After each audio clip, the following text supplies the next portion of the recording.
Phone tapping కేసులో మరో సంచలనం. మాజీ ముఖ్యమంత్రి బీఆర్ఎస్ అధినేత కేసీఆర్ కు సిట్ నోటీసులు ఇచ్చింది.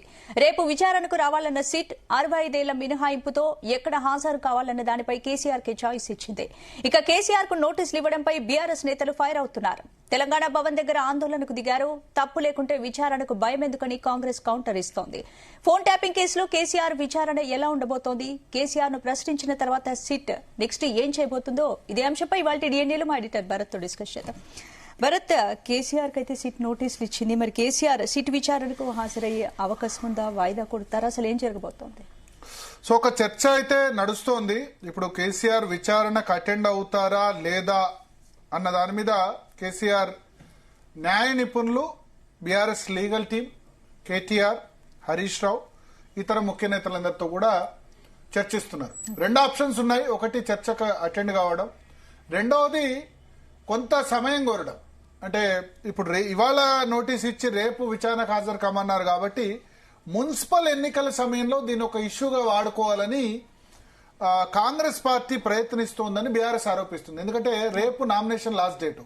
అగ్రనేతలంతా కూడా హరీష్ రావు, కేటీఆర్, మిగతా నేతలందరూ కూడా ఇక్కడ ఇప్పుడు అందరు మున్సిపల్ ఎలక్షన్స్ కోసం వాళ్ళ ఊర్లోకి వెళ్లారు. రేపు కేసీఆర్ విచారణ అంటే మొత్తం మంది ఇక్కడికి రావాలి. మళ్ళీ ఇక్కడ వచ్చి వాళ్ళు జూబ్లీహిల్స్ పిఎస్ లో సంతోష్ వచ్చినప్పుడు గానీ, లేకపోతే కేటీఆర్ వచ్చినప్పుడు, హరీష్ రావు వచ్చినప్పుడు అందరు పెద్ద ఎత్తున వచ్చారు. ఆ లీడర్స్ అందరూ వస్తే అక్కడ మున్సిపల్ ఎలక్షన్ పోతుంది. సో అందుకని ఒక 20-25 రోజులు అంటే మున్సిపల్ ఎలక్షన్స్ అయ్యేంత వరకు ఫిబ్రవరి 15 అయ్యేంత వరకు కూడా విచారణ వాయిదా వేయాలి. అప్పటి వరకు ఆ తర్వాత విచారణకు హాజరవుతామని లెటర్ రాస్తే ఎట్లా ఉంటుంది, సమయం కోరితే ఎట్లా ఉంటుందన్న ఆలోచన కూడా ఉంది. ఎందుకంటే కాంగ్రెస్ పార్టీ కూడా మున్సిపల్ ఎన్నికల్లో దీన్ని ఒక ఇష్యూ చేయాలని అనుకుంటోంది. మున్సిపల్ ఎన్నికలు జరుగుతున్న సమయంలోనే ఈ నోటీస్ రావడం ద్వారా అడ్వాంటేజ్ కాంగ్రెస్ పార్టీకి ఉంటుంది, తమను బదనాం చేయాలని ఆలోచిస్తోందని బీఆర్ఎస్ అంటుంది. సో ఈ నేపథ్యంలో వాయిదా కోరితే ఎట్లా ఉంటుందన్న ఆప్షన్ ను కూడా కన్సిడర్ చేస్తున్నారు. సో మిగతా వాళ్ళైతే అటెండ్ అయ్యారు. బట్ కేసీఆర్ అప్పుడు మున్సిపల్ ఎలక్షన్ నోటిఫికేషన్ కూడా లేదు. ఇప్పుడు మున్సిపల్ ఎన్నికల నోటిఫికేషన్ వచ్చింది. రేపు నామినేషన్ల దాఖలకు చివరి తేదీ, ఆ తర్వాత స్క్రూటినీ, బీఫార్మ్స్ ఎవరికి ఇవ్వాలి, ఇవన్నీ చర్చలు జరుగుతున్నాయి. ఒకవేళ కేసీఆర్ విచారణకు హాజరైతే ఆ ఎఫెక్ట్ మున్సిపల్ ఎలక్షన్స్ పై ఉండే అవకాశం ఉందా? అంటే ఈ మున్సిపల్ ఎన్నికల ముందు ఇది ఒక చర్చనీయాంశం కదా. ఫోన్ ట్యాపింగ్ చేశారు కేసీఆర్ అన్నది ఒక బ్లేమ్ గేమ్ అయితే జరుగుతోంది కదా. ఇప్పుడు మంత్రుల మధ్య గొడవ, నైనీ కోల్ బ్లాక్, అవన్నీ ఇష్యూస్ ఆల్రెడీ పక్కన పడ్డాయి ఈ ఫోన్ ట్యాపింగ్ విచారణతో. ఇప్పుడు కేసీఆర్ హియరింగ్ అంటే మీరు నోటీసులు ఇచ్చినప్పటి నుంచి చూడండి, అన్ని మీడియా సంస్థలు అన్ని వాళ్ళు కూడా దీని మీదే ఫోకస్ పెట్టారు. రేపు మొత్తం దీని మీదే ఫోకస్ ఉంటుంది. ఇంకోవైపు టీఆర్ఎస్ నేతలు ఎవరు కూడా ఇక్కడికి హైదరాబాద్ కి అందరూ మళ్ళీ వచ్చే పరిస్థితి వస్తుంది. ఏమంటారు, రేపు కేటీఆర్, హరీష్ రావు వచ్చినప్పుడేమో పెద్ద ఎత్తున బీఆర్ఎస్ నేతలు వచ్చారు. కేసీఆర్ విచారణకు పిలిస్తే కనీసం ఎవరు రారా అనే పరిస్థితి కూడా వస్తుంది. సో ఈ నేపథ్యంలో మరి తెలీదు, అంటే ఆయన ఏమంటారు, కేసీఆర్ అల్టిమేట్ గా విచారణకు అటెండ్ అవుతారా లేదా అన్నది తెలియదు. కానీ మొత్తానికైతే ఒక చర్చ, ఇదొక అవకాశం కూడా ఉందని జరుగుతుంది. మాట్లాడదాం. మనతో పాటు మాజీ మంత్రి జగదీశ్వర్ రెడ్డి గారు ప్రస్తుతం ఫోన్ లైన్ లో సిద్ధంగా ఉన్నారు. జగదీశ్వర్ రెడ్డి గారు, జీ తెలుగు న్యూస్ కోసం సమయం కేటాయించిన ధన్యవాదాలు సార్. సో ఏంటి, రేపు విచారణకు కేసీఆర్ అటెండ్ అవుతారా కారా, అటెండ్ కావాలా వద్దా, మీ ఒపీనియన్ ఏంటి? వాస్తవానికి ఇది ఒక చిల్లర ప్రయత్నం. ఈ ప్రభుత్వం, కాంగ్రెస్ ప్రభుత్వం యొక్క చిల్లర వేషం ఇది. ఈ కేసుకు తలా తోకా లేదు. మొదలు ఎక్కడైనా భరత్ గారు మీకు తెలుసు, ఒక కేసు, ఒక క్రిమినల్ కేసు జరగాలి అని అంటే మొదలు విక్టిమ్ ఉండాలి, నష్టపోయిన వాడు కూడా ఉండాలి, ఏదో ఒక రకంగా నష్టం చేసిన వాడు కూడా ఉండాలి. ఈ ఇద్దరు ఉన్నప్పుడు సాక్ష్యం అంటే కూడా ఇంకోటి ఉండాలి. అసలు ఈ కేసులో ఈ మా ఫోన్ ట్యాప్ చేసిండ్రు అని చెప్పిన మానవుడే లేడు. మొదలు ఫస్ట్ గుర్తుపెట్టుకోండి. ఎవరు ఆడలు కానీ మొగలు కానీ ఒక్కరు ఉన్నా మా ఫోన్ ట్యాప్ చేసిండ్రు, చేసి మా ఫలాన్ని మా దొంగతనం చేసిండ్రు, మా ప్రైవసీని భంగం కలిగించారు, లేదా మా ఆస్తిని చేసిండ్రు, లేదా మా రహస్యం తెలుసుకొని మాకు ఫలాన్ని నష్టం చేసిండ్రు అని వచ్చి కాంప్లైంట్ వాళ్ళంతా వాళ్ళు చేసిన మనిషి ఎవరు లేరు. కేవలం ప్రభుత్వము అనుకోని వాళ్ళకి వాళ్ళు ఊహించుకొని ఏదో చేసిండ్రు, ఎవరికో ఏదో చేసిండ్రు అని చెప్పి వాళ్ళే సృష్టించి వాళ్ళే అబద్ధాలు మాట్లాడి చూసిండ్రు. మన ఒక దశలో ఎంత దూరం పోయింది, మొత్తం ఇక వాళ్ళు మహిళలు సినిమా యాక్టర్లు చేసిండ్రు, వీళ్ళే చేసిండ్రు, వాళ్ళే చేసిండ్రు, జడ్జిలే చేసిండ్రు అని చెప్పి పుంకాలుగా ప్రచారం చేసిండ్రు. ఇక వాళ్ళకున్న స్లాటర్ హౌస్లను పెట్టుకొని ఇష్టం వచ్చిన పద్ధతుల్లో టీఆర్ఎస్ పైన దుమ్మెత్తి పోసిండ్రు. ప్రతి ఎలక్షన్ సందర్భంలో ఒకసారి పార్లమెంట్ ఎలక్షన్ రాగానే ఒకసారి చేసిండ్రు. ఆ తర్వాత మేము వరంగల్ సభ పెట్టుకుని బ్రహ్మాండంగా జనంలో పైపు రాగానే మళ్ళొకసారి చేసిండ్రు. మళ్ళీ మన గ్రామ పంచాయతీ ఎలక్షన్ సందర్భంగా మళ్ళీ ఒకసారి చేసిండ్రు. ఇవాళ మున్సిపల్ ఎలక్షన్లు వచ్చినాయి మళ్ళీ ఒకసారి, లేదా ప్రభుత్వం లేదా సంక్షేమం వచ్చినప్పుడు ఒకసారి. ఇట్లా వీళ్లకు ఉత్త పనికి మాలినవి చెత్త ఆలోచనలతోని ప్రజల్ని డైవర్ట్ చేయడానికి ఒకటి సృష్టించి వాళ్ళే ఒక డిటెక్టివ్ నవల్లో ఒక క్రైమ్ థ్రిల్లర్ లో కథ తయారు చేసినట్టు తయారు చేసుకుని కూర్చొని కొంతమంది ఇట్లా తయారై ఉన్నారు. వీళ్ళు కొంతమంది క్రూకుడు నాయకులు, దాంట్లో కొంతమంది పోలీస్ ఆఫీసర్ కూడా ఉన్నట్టున్నారు. ఇలా వీళ్ళకు రిటైర్ వాళ్ళు కావచ్చు, ఇప్పుడున్నోళ్ళు కావచ్చు, వీళ్ళకి సలహా ఇస్తున్నారు ఉన్నారు. ఇది ఒక పనికి మాలిన చెత్త కేసు. దీంట్లో కేసే లేదు మొట్టమొదటిగా. ఇది ఇప్పుడు ఒక క్వశ్చన్ సార్, ఇక్కడ విక్టిమ్ ఎవరు లేరు అన్నారు, బట్ బండి సంజయ్ తర్వాత ఇటువంటి వాళ్ళు ఈటల రాజేందర్ లేకపోతే రేవంత్ రెడ్డి కూడా నా ఫోన్ ట్యాపింగ్ గురైంది, భార్యాభర్తల ప్రైవేట్ సంభాషణలు వింటారా, బెడ్రూమ్ లో ఇవన్నీ మాటలు మాట్లాడారు. వాళ్ళంతా విక్టిమ్ కౌంట్ కదా. ఒక్క నిమిషం, కేసు ఎప్పుడు బుక్ చేసిండ్రు, వీళ్ళు ఎప్పుడు వచ్చి చెప్పిండ్రు, మీరు ఒకసారి గుర్తుపెట్టుకోండి. ఇవాళ మీకు ఏదైనా నష్టం జరిగితే మీకు ఇమ్మీడియట్ గా తెలుస్తాయి. ఇప్పుడు ఇవాళ మీ ఫోన్ ట్యాప్ చేసిన అనుకున్నా కష్టపడి మీ ఫోన్ ఏ అవసరం కొరకు ట్యాప్ చేసిండ్రో ఆ అవసరం తీసుకుంటారు కదా. ఇప్పుడు మీరు ఇక్కడ ఎవరితో ఏం మాట్లాడారో తెలుసుకొని పోయి దాన్ని బ్రేక్ చేయడమా, దాన్ని ఇంకోటి చేయడమా చేస్తే మీకు ఆ నిమిషాలు అర్థమైపోతుంది కదా. అరే నేను పలానా ఎంతో మాట్లాడిన విషయం ఇతరులకు ఎట్లా పోయింది, ఇది మధ్యనోడు అయినాడు అనేది మీకు అర్థమైపోతుంది కదా పరిస్థితి. అట్లా ప్రభుత్వంలో ఉన్నప్పుడు ఎవడైనా ఆరోపణ చేసిందా, మన ప్రభుత్వం వెళ్ళిపోయిన తెల్లవారు ఎవడైనా ఆరోపణ చేసిందా? ప్రభుత్వమే స్వయంగా వీళ్ళే ఒక ఎఫ్ఐఆర్ చేసేసి ముందు సిఐలకు డిఎస్పీలను పట్టుకొచ్చి వాళ్ళని ఏదో చేసేసి మేము ఏం మాకు దొరికినాయి అన్నారు. ₹7 ఆధారం లేదు, పోయి తీసుకుపోయి వాటిని ఏదో పలగొట్టేసేసి ముస్సిలు వేసిరని చెప్పిండ్రు. ఆ డిస్క్లు హార్డ్ డిస్క్లు అని చెప్పి ఎప్పుడు చేసిండ్రు? కేవలం ఆ అధికారులు ఒక ఫాల్స్ ఏది పనికి మాలింది ఏది ఆధారం లేదు కేసు ఒకటి పెట్టి వాళ్ళని పట్టుకొచ్చి వాళ్ళ ఫోన్లలో నుంచి వెళ్ళి అంతకుముందు మాట్లాడి, ఇప్పుడు మన ఫోన్ కూడా పాత ఫోన్ కంటిన్యూగా ఉంటే అది 10 ఏళ్ల కింద మాట్లాడింది కూడా ఉంటాయి దీంట్లో. వీటిని పట్టుకొని వచ్చి ఆ రోజు వాళ్ళ ఉద్యోగ సందర్భంగా వాళ్ళకి అవసరం ఉన్న ఫోన్లు మాట్లాడుకుంటే వాటిని పట్టుకొని వచ్చి దాంట్లో తీసుకుపోయి వీళ్ళు నోటీస్ వచ్చి పిలిపిస్తే కదా వచ్చి వాళ్ళు ఆరోపణ చేసిపోయింది. గమనించండి, ఇక్కడ ఇవాళ మమ్మల్ని ఎట్లా పిలుస్తున్నారో సేమ్ వాళ్ళను కూడా అట్లా పిలిచి వీళ్ళే మీ ఫోన్ ట్యాప్ అయింది. ఇంకా చాలా మందికి అట్లా ఇచ్చారు నోటీసులు. బయట కాకుండా మామూలు వాళ్ళకి కూడా నోటీసులు ఇచ్చి మీ ఫోన్ ట్యాప్ అయింది కదా రండి, మీరు కంప్లైంట్ చేయాలి రండి అని చెప్పి చాలా మందిని పిలిచారు. చాలా మంది మా ఫోన్ ట్యాప్ అయిన సంగతి మాకు తెలియదు అంటే ఏంది, ఆయనకి ఏం నష్టం కాలేదు అని అర్థం కదా. ఆయనకి నష్టం జరిగింది తెలుస్తుంది కదా. దుబ్బాక ఎన్నికల సమయంలో రఘునందన్ రావు లాంటి వాళ్ళు కంప్లైంట్ చేసిన సందర్భం ఉంది ఫోన్ ట్యాపింగ్ అవుతుందని.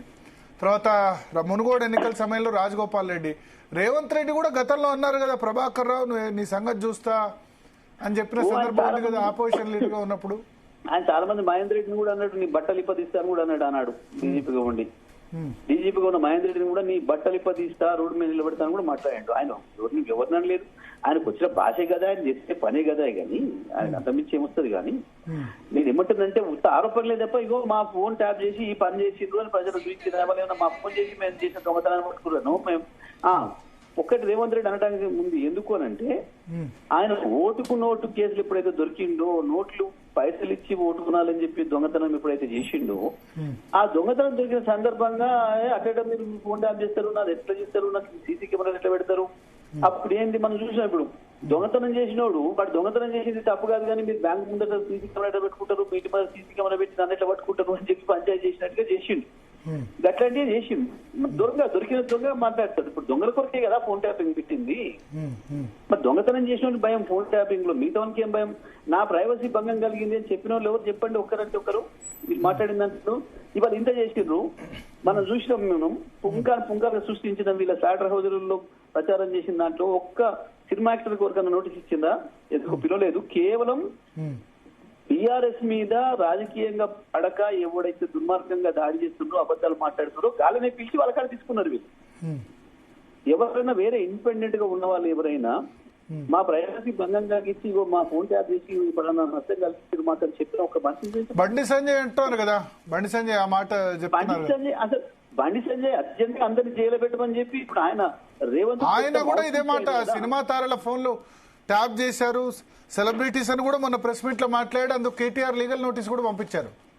నేనేమంటున్నా నిజంగానే ఇప్పుడు వాళ్ళు ఒక్క సినిమా తారం చూపించమని లేకపోతే చెప్పబడాలి ఎవడని ఇట్లా మాట్లాడినోడు వాడు ఎవడైనా కావచ్చు, ఇట్లా అబద్ధాలు మాట్లాడినోడు ఎవడైనా ఒక్క సినీ తారం వచ్చి చెప్పాలి కదా, మరి చెప్పిందా?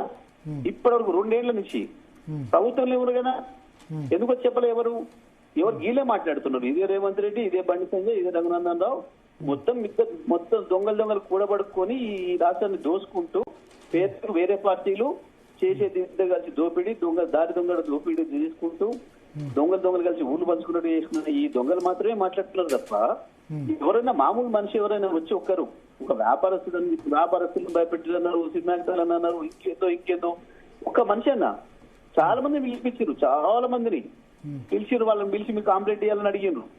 ఎవరు చెప్పతే వీళ్ళని పిలిచి మీరు అంతెందుకు బండి సంజయ్ రఘునందన్ రావు మాకు ఇంకెప్పుడు నోటీస్ ఇస్తారు, మాకు ఎందుకు నోటీస్ ఇస్తలేరు కూడా మాట్లాడారు. మీకు అది కూడా ఉంటే చూడండి, అప్పుడు ఎందుకు పిలుస్తలేదు మీరు అర్జెంట్ గా అని చెప్పి పిలిపించుకోరు వీళ్ళు. ఎందుకు అనంటే ఎక్కడ లేదు అసలు ఈ కేసు అనేది లేదు, కేసు బేస్ లేదు మొదలు. ఇంకొకటి రెండో విషయం, ట్యాపింగ్ అనేది ప్రతి ప్రభుత్వంలో జరుగుతుంది. 40 ఏళ్ళు 45 ఏళ్ళు ఇవాళ భారతదేశంలో ట్యాపింగ్ జరగబట్టి స్వయంగా మన్మోహన్ సింగ్ గారే ప్రకటించారు అవును ట్యాపింగ్ చేస్తారు అని. ఇది రెండో విషయం. మన దగ్గర కూడా జరుగుతుందనే విషయం 40 ఏళ్ళ నుంచి ప్రతి ముఖ్యమంత్రికి తెలుసు. కానీ ఇక్కడ మావోయిస్టుల పేరు చెప్పి ఒక్క నిమిషం మహేష్ కుమార్ గౌడ్ ఎట్లా చేశారు సార్? నేనేమంటున్నా, మావోయిస్టుల ఇంకోట మావోయిస్టులు చాలా మంది పొలిటికల్ లీడర్లు మావోయిస్టులతో సంబంధాలను అరెస్ట్ చేసిండ్రు, మర్చిపోవద్దు భరత్ గారు. మనం ఓకే. అయితే ఇంకో విషయం మీకు ఇక్కడ అల్టిమేట్ ఏంది, ఈ నిర్ణయం తీసుకోవాల్సింది డీజీపీ హోమ్ సెక్రటరీ వరకే.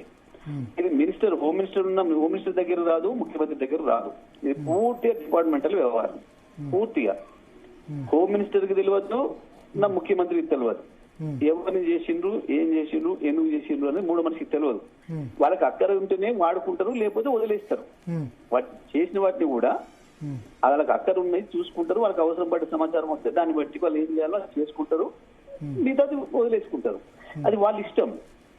ఇక్కడ మీరు చూస్తే నిజంగా ఇప్పుడు విచారణ చేస్తున్నప్పుడు మాకు ఏంది, మేము మొన్న కమిషనర్ మాట్లాడి మేము వీళ్ళని అక్యూజ్ గా పిలవలేదు, కేవలం విట్నెస్ గా పిలుస్తున్నాము అని చెప్పిండ్రు. ఓకే, విట్నెస్ గా పిలుస్తున్నారా, ఇంకొకరికి పిలుస్తున్నారా? మరి మీరు ఎవరెవరైనా చేసుకుంటూ వచ్చారు సిరీస్? మొట్టమొదలు డిఎస్పీ సిఐ లెవెల్ చేశారు, ఆ తర్వాత ఎస్పీ లెవెల్ డీసీపీ లెవెల్ చేశారు, ఆ తర్వాత డిఐజీ లెవెల్ 5 లెవెల్ నుంచి వచ్చేసారు. అసలు వీళ్ళకి వాళ్ళు ఏం చెప్పారు దాన్ని బట్టి చేయాలి కదా. వాళ్ళు ఏం చెప్పారు, పై అధికారుల అనుమతి వాళ్ళు ఏం చెప్తే గది చేస్తారు తప్ప మాదేముంటది, మాకు ఏం తెలియదు, పై అధికారులు ఏం పంపిస్తే గది చేస్తాము అని చెప్పి చెప్తారు. దీనికి అనుమతులు కూడా తీసుకోవాలి, పై నుంచి కూడా సెంట్రల్ గవర్నమెంట్ అనుమతులు కూడా తీసుకోవాల్సి ఉంటుంది. మరి ఆ తీసుకున్న దాంట్లో మరి ఎవరు ఇచ్చిండ్రు, సంతకం ఎవరు పెట్టిండ్రు? ఒకటి, ఇప్పుడు ఏ తప్పు జరగకపోతే ప్రభాకర్ రావు విదేశాల్లో సంవత్సరం పాటు ఉండాల్సిన అవసరం ఏముంది? ప్రభాకర్ రావు ఎందుకు విదేశాలకు పోయిందని వారిని అడగాల్సిన విషయం. మా పార్టీ సంబంధం లేదు కదా. అప్పుడు ఇంటెలిజెన్స్ చీఫ్ గా ఆయన ఉన్నారు. వాళ్ళ అధికారులు ఇప్పుడు ఇవాళ అధికారులు ఉన్నారు, అయ్యాలున్న అధికారులు ఉంటారు. అధికారులు ఎప్పుడు అధికారులే, అది మాకు సంబంధం లేని విషయం. ఇంకోటి ఏంది, ప్రభాకర్ రావు గారిని వెనకేసుకోవాల్సిన అవసరం లేదు, మేము ఆయనను డిజైన్ చేసుకోవాల్సిన అవసరం లేదు. వాస్తవానికి ఆయన వెళ్ళిపోయిన తెల్లవారు కదా వీళ్ళు కేసు పెట్టింది. ఆయన వెళ్ళిపోయిన తర్వాత 10 రోజులకి ఏమో ఒకసారి డేట్ చూసుకోండి మీరు. వాస్తవం మాకు అక్కర్లేదు, ఎవరితో ఒకరితో పుచ్చుకుని అక్కర్లేదు. కానీ నేను సిరీస్ చెప్తున్నా, అది కూడా ప్రభాకర్ రావు వెళ్ళిపోయిన తర్వాత పెట్టుకోరు వీళ్ళు కేసు.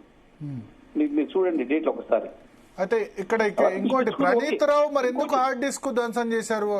ఇర్రెగ్యులారిటీస్ ఏం లేకపోతే మనకేమరిగా మనిద్దరికి తెలుసు. అదే వీళ్ళు మాట్లాడతారు, బండి సంజయ్ మాట్లాడతాడు, రఘునందన్ మాట్లాడతాడు, ముఖ్యమంత్రి రేవంత్ రెడ్డి మాట్లాడతారు. హార్డ్ డిస్క్ సబ్మిట్ చేసిరని వాళ్ళకి తెలుస్తుంది, మనకే తెలుస్తుంది ఏం చేసారు ఏం చేయలేదని విషయం.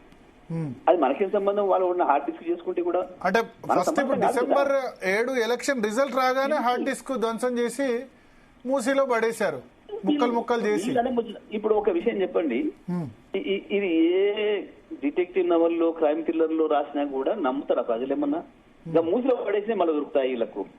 మూసిలో పడేసి తెచ్చినాం, రికవరీ చేసినాం, రాసి సిగ్గుండాలి కదా రాష్ట్రానికి. నవ్వు కూడా జడ్జి కూడా నవ్వుకుంటారు వీళ్ళు రికవరీ చూస్తే.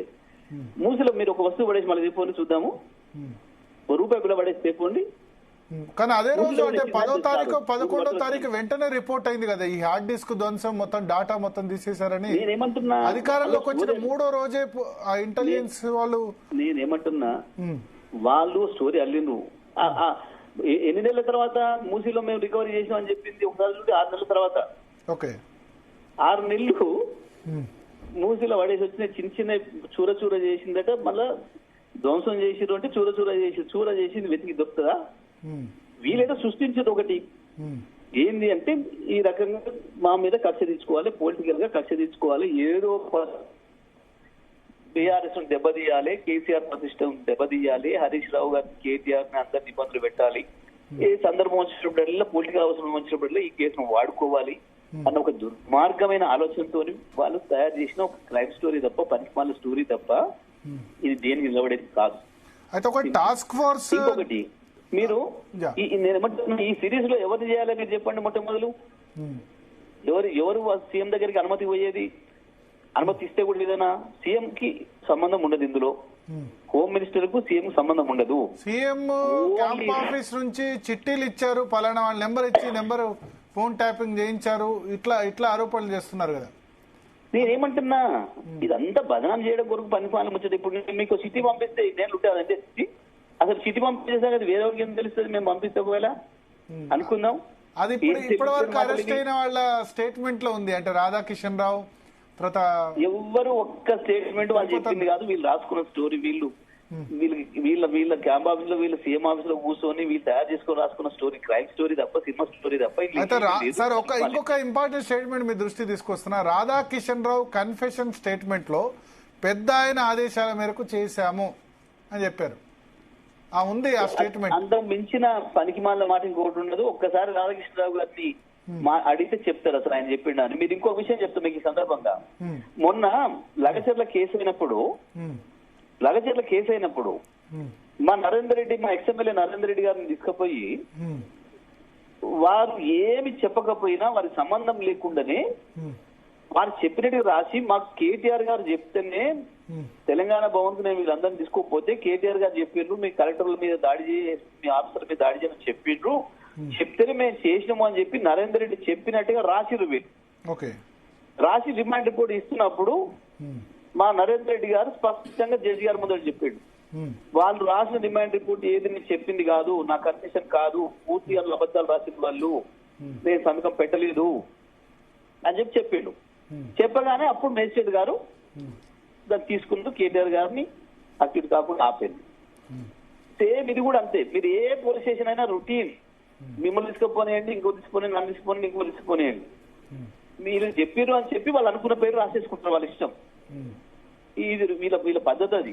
సో అంటే సరే, లీగల్ గా దానికి ఎంత శాంక్టిటీ ఉంది అన్నది పక్కన పెడితే కన్ఫెషన్ స్టేట్మెంట్ దానికి, బట్ రాధాకిషన్ రావు పెద్ద ఆయన అని ఎందుకు చెప్పారు? పెద్ద ఆయన వర్డ్ ఆయన చెప్తే కదా, అసలు ఆ ముచ్చట వీళ్ళు రాసుకోవడమే. వీళ్ళు ఇష్టం వచ్చింది రాసుకోవచ్చు, అందులో ఇష్టం వచ్చింది రాసి లేస్తారు.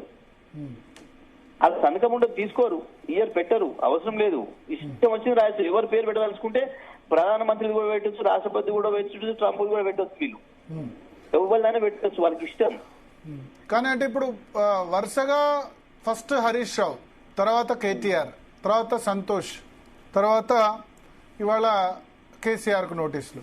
అంటే వాళ్ళు ఏంటంటే ఒక్కోటి ఫిక్సప్ చేసుకుంటూ పోతున్నారు. ఈ నలుగురికి డైరెక్ట్ సంబంధం ఉంది అన్న విధంగా సిట్ నుంచి లీకులు వస్తున్నాయి. మీరు స్పష్టం ఇందులో దాచిపెట్టేది భరత్ గారు, వాళ్ళు ఈ మధ్య కాలంలో ప్రభుత్వం ప్రజల దృష్టిలో పల్చనైంది. మంత్రుల రాసలీలని ఇవన్నీ అవన్నీ రకరకాలుగా అడ్మినిస్ట్రేషన్ మొత్తం చెత్త అయింది. ఐపీఎస్ అధికారులను కూడా పాపం వాళ్ళను కూడా ఖతం చేసిర్రు దుర్మార్గంగా. ఇదంతా ముఖ్యమంత్రి డైరెక్షన్ లోనే జరిగింది. ఆయనకి ఇష్టమైన మీడియా, ఆయనకి దగ్గర మీడియాలో జరిగింది మొత్తము. ఆ దాన్ని మళ్ళీ హత్య చేసుకోవడం కొరకు ఇంకొక మంత్రి మీద రాయించిండ్రు. మంత్రివర్గంలో ఆయన ఇష్టం లేని వాళ్ళందరి పని పట్టడం కొరకు మొత్తం చేసుకున్నారు. కుక్ స్టోరీ తయారు చేసుకుని వేసుకున్నారు ఒకరి మీద ఒకడు. మున్సిపల్ ఎలక్షన్లు వచ్చినాయి, ప్రజలంతా దీని మీద చర్చ చేసుకుంటున్నారు. ఇప్పుడు గతమైపోతామన్న ఒక భయంతోనే ఒక దుర్మార్గమైన ఆలోచన చేసి మళ్ళా ఈ పరిమాలైన కేసును బయటికి తీసుకొచ్చి ఇవాళ మున్సిపల్ ఎలక్షన్స్ లో చర్చ దాని మీద పోవద్దు, ప్రభుత్వం చేసిన మోసం మీద పోవద్దు, ప్రభుత్వం హామీలు మోసం చేసిన దాని మీద పోవద్దు, ప్రభుత్వం అక్రమణ మీద పోవద్దు, ప్రభుత్వ దోపిడీ మీద పోవద్దు, ఇవాళ మంత్రుల దోపిడీ చేసి పంచుకుంటున్న ఆ పైసల పంచాయతీల మీద పోవద్దు, ఈ కాంట్రాక్ట్ల కొరకు పంచాయతీ పెట్టుకుని ఇవాళ ఒకటా రెండా కొండా దగ్గర నుంచి మొదలైతే నిన్నటి బట్టి వరకు మొత్తం పైసల పంచాయతీలే. వారిని భయపెట్టించి వీని భయపెట్టించి స్వయంగా మంత్రి కూతురే ఆరోపణ చేసింది.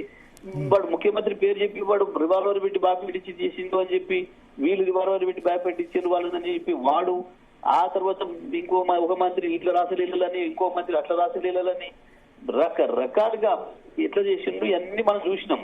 ప్రజల దృష్టిలో ప్రభుత్వం పనికి మారిన ప్రభుత్వం ఇది. జగదీష్ రెడ్డి గారు ఒక్క నిమిషం మిమ్మల్ని డిస్టర్బ్ చేస్తున్నాను. ఇప్పుడే కేసీఆర్ లెటర్ రాశారు. లెటర్ నేను చదివి వినిపిస్తాను, మీరు లైన్ లోనే ఉండండి. ఏసీపీ వెంకటగిరికి లెటర్ రాశారు. అదేంటంటే విచారణకు మీరు 30వ తేదీ నేను చదివి వినిపిస్తాను. Your attention is to Shri P Venkatagiri, ACP Jubilee Hills division, Hyderabad.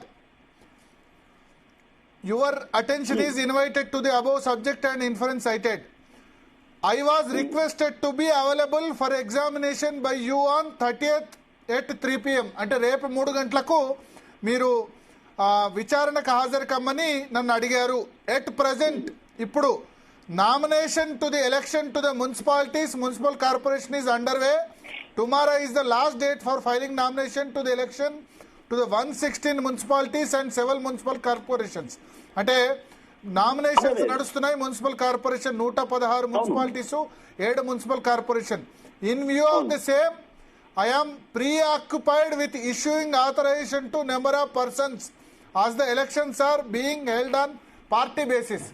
Party basis లో ఎన్నికలు జరుగుతున్నందున నాకు చాలా ప్రీఆక్యుపైడ్ పనులు ఉన్నాయి. ఆథరైజేషన్ అంటే బీఫామ్ సంబంధించి కావచ్చు, మిగతా విషయాలతో ఆథరైజేషన్ ప్రియర్ కమిట్మెంట్స్ ఉన్నాయి.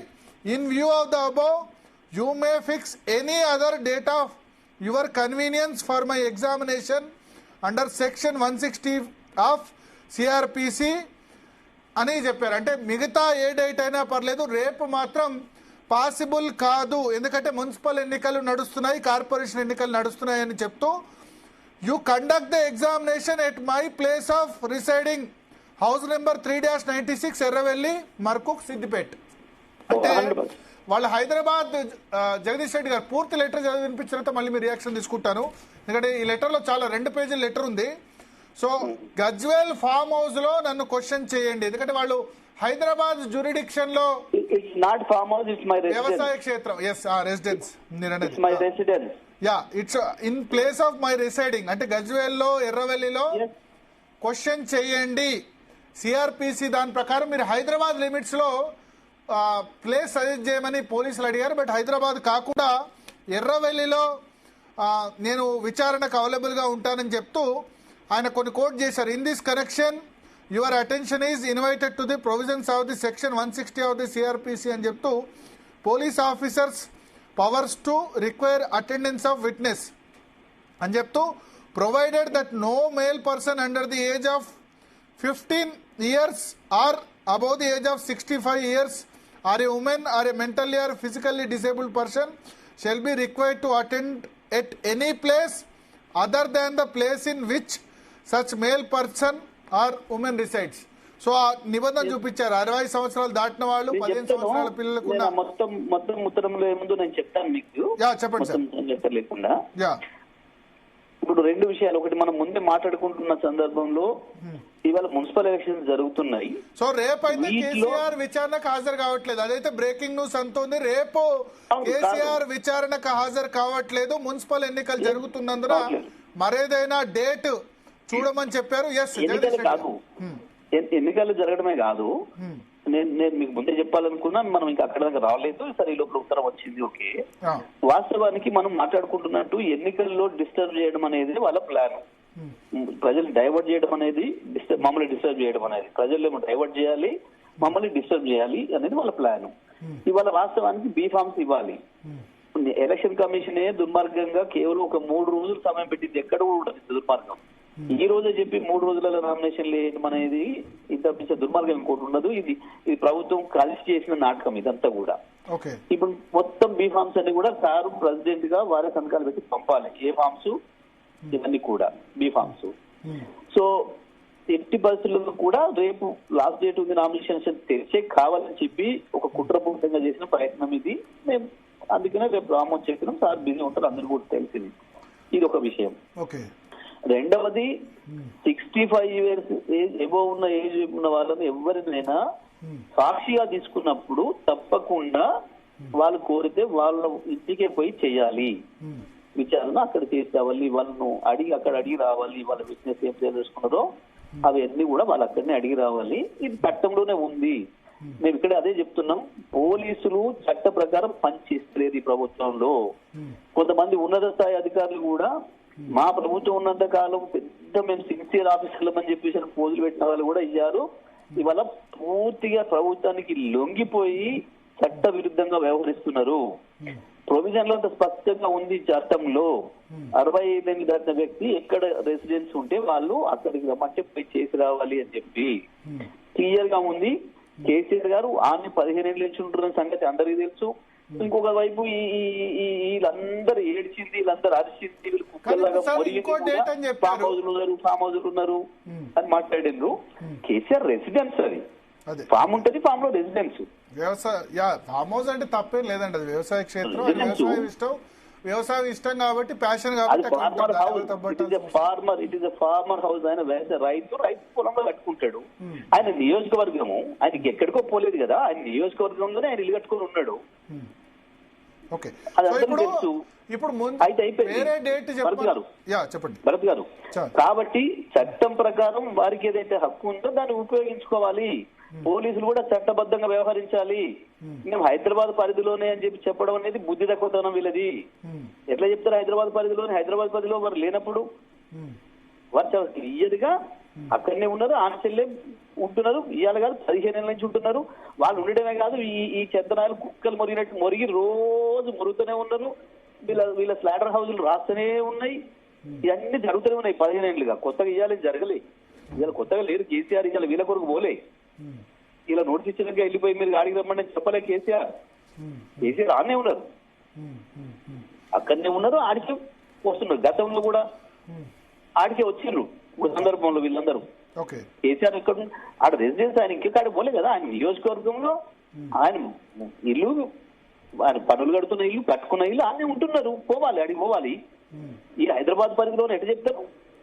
హైదరాబాద్ పరిధిలో వచ్చాడు బాటలో కూర్చున్నారు. అమీర్పేట ఎక్కడ ఏందన్నట్టు వీళ్ళది.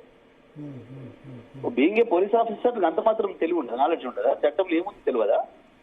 సార్ అయితే జగదీష్ రెడ్డి గారు ఒకటి, ఇప్పుడు మరో డేట్ అని చెప్పారు. మళ్ళీ మున్సిపల్ ఎలక్షన్ లోగా వాళ్ళు సెకండో థర్డో రమ్మంటే రానియండి. చట్ట ప్రకారం ఏం చేయాలో అది చేయాలి.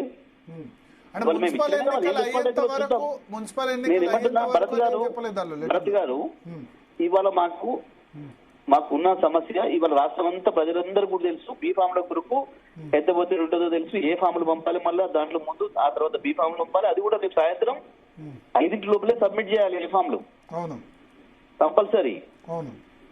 మరి ఇవన్నీ తీసుకొని పోవాలి, చేయాలి, సంతకాలు పెట్టాలి. ఇన్ని సంతకాలు పెట్టాల్సిన అవసరం ఉంటుంది సార్. ఈ బిజీ ఉందని తెలుసు. కావాలని దాంట్లో మమ్మల్ని దీంట్లో డిస్టర్బ్ చేయాలి. ఎలక్షన్లలో ప్రత్యక్షంగా గెలవలేము. పర్టికులర్ గా ఇంకా పట్టణ ప్రాంతం పల్లెటూర్లలోనే చెప్పుతో కొట్టిండ్రు. ఇక్కడనైతే ఇంకా పట్టణ ప్రాంతాల్లో ఇంకెక్కువ కూడా కరవాల్సి వాత పెడతట్టున్నారు ప్రజలు. ఆ భయం ఉంది. ఎందుకంటే వీళ్ళు చేసిన మోసాలకు హామీలు ఇచ్చి మోసం చేసిన దానికి అన్ని రకాల వర్గాలు, ఉద్యోగస్తులు కావచ్చు, రిటైర్ ఉద్యోగస్తులు కావచ్చు, నిరుద్యోగులు కావచ్చు, వ్యాపారస్తులు కావచ్చు, పెన్షనర్లు కావచ్చు, ప్రతి ఒక్కరు, పట్టణ పేదలు కావచ్చు, అన్ని వర్గాల ప్రజలు దెబ్బతిన్నారు. వ్యాపారస్తులు కావచ్చు, చిన్న వ్యాపారస్తులు, పెద్ద వ్యాపారస్తులు కావచ్చు, రియల్ ఎస్టేట్ కావచ్చు. వీళ్ళ దుర్మార్గ పాలన వల్ల నాశనం అయిపోయి ఉంది. ప్రజలు అవి చర్చించుకుంటేనేమో అవి చర్చించుకోనియొద్దు. కేటీఆర్ ను హరీష్ రావును బీఆర్ఎస్ లీడర్లను తెలియనియొద్దు. ఇక్కడనే ఎంగేజ్ చేయాలని ఒక కుట్రతోని దుర్మార్గంగా చేస్తున్న ప్రయత్నం. ఇది ఒక చిల్లర వేషం, ఇది ఒక పనికి మాలిన చర్య. ఇది వీళ్ళది ప్రభుత్వానికి. ఇవాళ చివరికి కేసీఆర్ గారు మేము పెట్టడం ద్వారా కేసీఆర్ గారి కొరకు అందరినీ ఇక్కడ తీసుకురావాలి. రాష్ట్రంలో ఉన్న వాళ్ళందరూ కూడా క్యాడర్ కూడా కదిలి వస్తుంది. ఆగరు కదా కేసీఆర్ గురించి ఇట్లా వచ్చినప్పుడు. సహజంగానే మనం చూసినాం. హరీష్ రావు గారికి ఇచ్చినప్పుడైనా, కేటీఆర్ గారికి ఇచ్చిన, సంతోష్ గారికి ఇచ్చినప్పుడైనా క్యాడర్ పెద్ద ఎత్తున వచ్చింది. వాళ్ళు మరి అదే కేసీఆర్ వచ్చింది అన్నప్పుడు వేలాది మంది, లక్షలాది మంది అభిమానులు తరలి వస్తారు. అంటే అక్కడ మమ్మల్ని డిస్టర్బ్ చేయాలి లోకల్ గా, ఎందుకంటే ఇచ్చింది సమయం కూడా తక్కువ. ఇది ఒక కుట్రపూరితంగా ఎన్నికల్లో మమ్మల్ని డిస్టర్బ్ చేయడానికి చేసేది తప్ప ఈ కేసు వల్ల వాళ్ళు పీకగలిగింది కూడా ఏమీ లేదు, ఏమీ చేయలేరు. మమ్మల్ని కేసీఆర్ ముట్టుకోలేరు, వీళ్ళతో ఏది కాదు మాకు అందరికి తెలుసది. కేసీఆర్ మల్లె పువ్వులాగా తిరిగి వస్తాడని చెప్పినాం. వీళ్ళు పనికి మాలిన కమిషన్లు వేసినాడని చెప్పినాం. మీరు ఏ కమిషన్లు వేసుకోరి, ఏ ఎంక్వైరీలు వేసుకోరి, ఏమి కాదు కేసీఆర్ కలిసి చెప్పినాం. కమిషన్లలో తేలిపోయింది. ఆ ఎలక్ట్రిసిటీ కమిషన్ మనిషిలో కూడా పెట్టుకున్నారు. ఈ కమిషన్ లో కూడా ఏదో చిల్లర విషయం వేస్తే అది కూడా కోర్టు మట్టుకేసింది, ఇది రిపోర్ట్ అని చెప్పి పక్కన పడేసింది. ఇవాళ ఇంకా ఇటువంటి ఏదో ఒక చిల్లర ప్రయత్నం చేస్తున్నారు. ఇవన్నీ కూడా తిప్పికొడతారు. తెలంగాణ ప్రజలు అర్థం చేసుకుంటున్నారు. ఈ కాంగ్రెస్ ప్రభుత్వం యొక్క చిల్లర వేషాలని, ఈ దుర్మార్గాల్ని, కేసీఆర్ ఏదో ఇబ్బంది పెట్టాలని చేసే ప్రయత్నం, బీఆర్ఎస్ పార్టీ ఇబ్బంది పెట్టాలని చేసే ప్రయత్నం. ఇప్పుడు సిట్ నిష్పాక్షికంగా జరుగుతోందని సజ్జనార్ ప్రెస్ రిలీజ్ మొన్న చేశారు. అనవసరంగా దీన్ని చేయకండి, మేము చట్ట ప్రకారం ముందుకు పోతున్నామని చెప్పి వాళ్ళ ఎంపీనే, వాళ్ళ మాజీ ఎంపీనే చెప్పిండు ఆయన ఏమేమి పనిచేస్తుండో ఏంటి అనేది స్పష్టంగా నేను మీడియాలో మొత్తం విప్పి చెప్పిండు. ఈ అధికారులు ఎవరెవరు ఏం పనిచేస్తున్నారు, ఏ దేని కోసం పనిచేస్తున్నారు, మీరు పైకి మాట్లాడేది ఏంది, లోపల చేస్తున్నాయి అన్ని వీళ్ళ భాగవతం అంతా సాక్షిగానే చెప్పిండు. పాపం కొన్ని సందర్భాల్లో ఇట్లా పుట్టలు పగులుతాయి, వీళ్ళ పాపాల పుట్టలు పగులుతుంటాయి. నేను వారే చెప్పారు స్పష్టంగా వీళ్ళందరి సగదనం ఏంది, ఈ కమిషనర్లు పైకి పోజులు పెట్టి ఏమేమి మీడియా ఏం మాట్లాడుతున్నారు, లోపల పనులు ఏం చేస్తున్నారు అందరూ అనేది నేను వారే చెప్పారు స్పష్టంగా. వీళ్ళు ఎవ్వరు కూడా చట్ట ప్రకారం పనిచేస్తలే. వాళ్ళ సిట్టు నిజంగా చట్ట ప్రకారం పనిచేస్తే కేసీఆర్ గారిని హైదరాబాద్ పరిధిలో చేస్తామని ఎట్లా అడుగుతారండి వాళ్ళు? కేసీఆర్ ఏడుంటే అడిగి వస్తామని అడగాలి. అంటే కేసు ఇక్కడ పిటిషన్ ఇక్కడ దాఖలు రిజిస్టర్ అయింది కాబట్టి మేబీ ఎక్కడ రిజిస్టర్ కానీ సాక్ష్యం అనేది 65 ఏళ్ల పైన వయసున్న మగవాళ్ళైనా, 15 ఏళ్ల లోపున్న పిల్లలైనా, మధ్యన ఉన్న మహిళలు, ఈ డిజేబుల్డ్, ఇటువంటి కొన్ని ఉన్నాయి. వీళ్ళకి అవకాశం ఉంది చట్టంలో. దాని ప్రకారం అక్కడికి పోయి చేయాలి. వాళ్ళు పోతే అదే అవకాశాన్ని మేము వినియోగించుకుని మేము రాసినాం. ఇగో ఈ చట్టం ప్రకారం ఇది ఉంది, నాకు హక్కు ఉంది, మీరు ఇక్కడికి వస్తే నేను అవైలబుల్ ఉంటా రేపు ఒక్కరోజు తప్ప, మీరు రండి అని చెప్పి రాసినాం. మళ్ళీ నడుస్తారు రమ్మని చెప్పండి, వాళ్ళు ఇస్తారు కదా, వాళ్ళు చెప్తే దాని ప్రకారం వచ్చిపోతే ఏమి ఇబ్బంది లేదు. వాళ్ళకి ఏ సమాచారం కావాలో కేసీఆర్ గారి దగ్గర నుంచి మన మామూలు బ్రహ్మాండంగా చెప్పొచ్చారు. మా ముగ్గురు కూడా, హరీష్ రావు గారు, కేటీఆర్ గారు, మా సంతోష్ రావు గారు మంచి సాగు చెప్పొచ్చారు. కేసీఆర్ గారు కాకపోతే ఇంకా తేడతెల్లం అవుతుంది. వాళ్ళకి ఏం సమాచారం కావాలో పోయి వచ్చిపోవచ్చు. చట్ట ప్రకారం కేసీఆర్ గారు చట్టాన్ని గౌరవించడంలో ముందుంటారు, చట్టసభని గౌరవించడంలో ముందుంటారు, రాజ్యాంగ వ్యవస్థల్ని కాపాడుకోవడంలో వాటి యొక్క గౌరవం తెచ్చేదాంట్లో కేసీఆర్ గారు ముందుంటారు, వాటిని గౌరవించడంలో ముందుంటారు. కానీ చట్ట వ్యతిరేకంగా వీళ్ళు చేస్తున్న చర్యల్ని తప్పకుండా ఎండగడతాం. చట్టం ప్రకారం మాకున్న హక్కులు వినియోగించుకుంటాం. తప్పకుండా నేను దాని గురించి వాళ్ళతో రాసినాం. ఇప్పుడు థ్యాంక్ యూ జగదీష్ రెడ్డి గారు కోసం మీ సమయం కేటాయించినందుకు. సో మనతో పాటు చర్చలో అడ్వకేట్ శరత్ గారు జాయిన్ అయ్యారు, బీఆర్ఎస్ నుంచి కుర్వా విజయ్ కుమార్ గారు జాయిన్ అయ్యారు, కాంగ్రెస్ పార్టీ నుంచి చరణ్ కౌశిక్ గారు, బీజేపీ నుంచి నరహరి వేణుగోపాల్ రెడ్డి గారు జాయిన్ అయ్యారు. ముందుగా శరత్ గారు, సో మనం మధ్యాహ్నం అనుకున్నట్టే ఆ సిఆర్పిసిలో ఆ సెక్షన్ నే మళ్ళీ కేసీఆర్ కోట్ చేస్తూ లెటర్ రాశారు. హైదరాబాద్ కాకుండా ఎర్రవెల్లి వ్యవసాయ క్షేత్రంలో విచారణకు రావచ్చని, ప్లస్ ఇంకో డేట్ చెప్పండి అని చెప్పారు, కన్వీనియంట్ డేట్. కరెక్ట్. ఇవ్వచ్చా సిట్ ఇంకో డేట్ ఇవ్వచ్చా, లేకపోతే లేదు రేపే క్వశ్చన్ చేయాలని వచ్చా? చచ్చుకుంటే ఇవ్వచ్చు, వేరే గత్యంతరం లేదు. అది only it is notice to A witness, దానికి వేరే గత్యంతరం. అసలు ఫస్ట్ ఆఫ్ ఆల్ నోటీసులో రేపు అతన్ని ఎగ్జామినేషన్ చేస్తా అని చెప్పడమే తప్పు. ఒక పక్క ఎలక్షన్ షెడ్యూల్ అనౌన్స్ చేసేసి ఆయన పార్టీ అధ్యక్షుడు, మనము ఆ ఫ్యాక్ట్ ను ఇగ్నోర్ చేయడానికి వీల్లేదు. తర్వాత రెండోది ఏంటంటే వీళ్ళు ఆలోచించుకోవాలి, అంటే గవర్నమెంట్ కి తర్వాత ఈ పోలీసు వాళ్ళు, నేను అర్థం చేసుకున్నది ఏంటి అంటే ఈ సిట్ వాళ్ళు గవర్నమెంట్ ను ప్లీజ్ చేయడానికి వ్యవహారాలు చేస్తున్నట్టుగా కనబడుతుంది. అంతే తప్ప వాళ్ళు ఇంగిత జ్ఞానం ప్రదర్శించట్లేదు. ఇప్పుడు మీరు ఆలోచించండి, ఒక ఆర్డినరీ పర్సన్ గా వితౌట్ ఎనీ పొలిటికల్ బయాస్, ఏ రకమైన సంబంధం లేకుండా ఒకవేళ మనం ఆలోచిస్తే ఒక పార్టీ అధ్యక్షుడిని రేపు నామినేషన్లు విత్డ్రాయల్ ఉండగా రకరకాల విషయాలలో ఆయనతో కన్సల్టేషన్ నామినేషన్ విడ్రాల్ కాదు, నామినేషన్ వేసేందుకు last date. Sorry, nomination filing కి లాస్ట్ డేట్.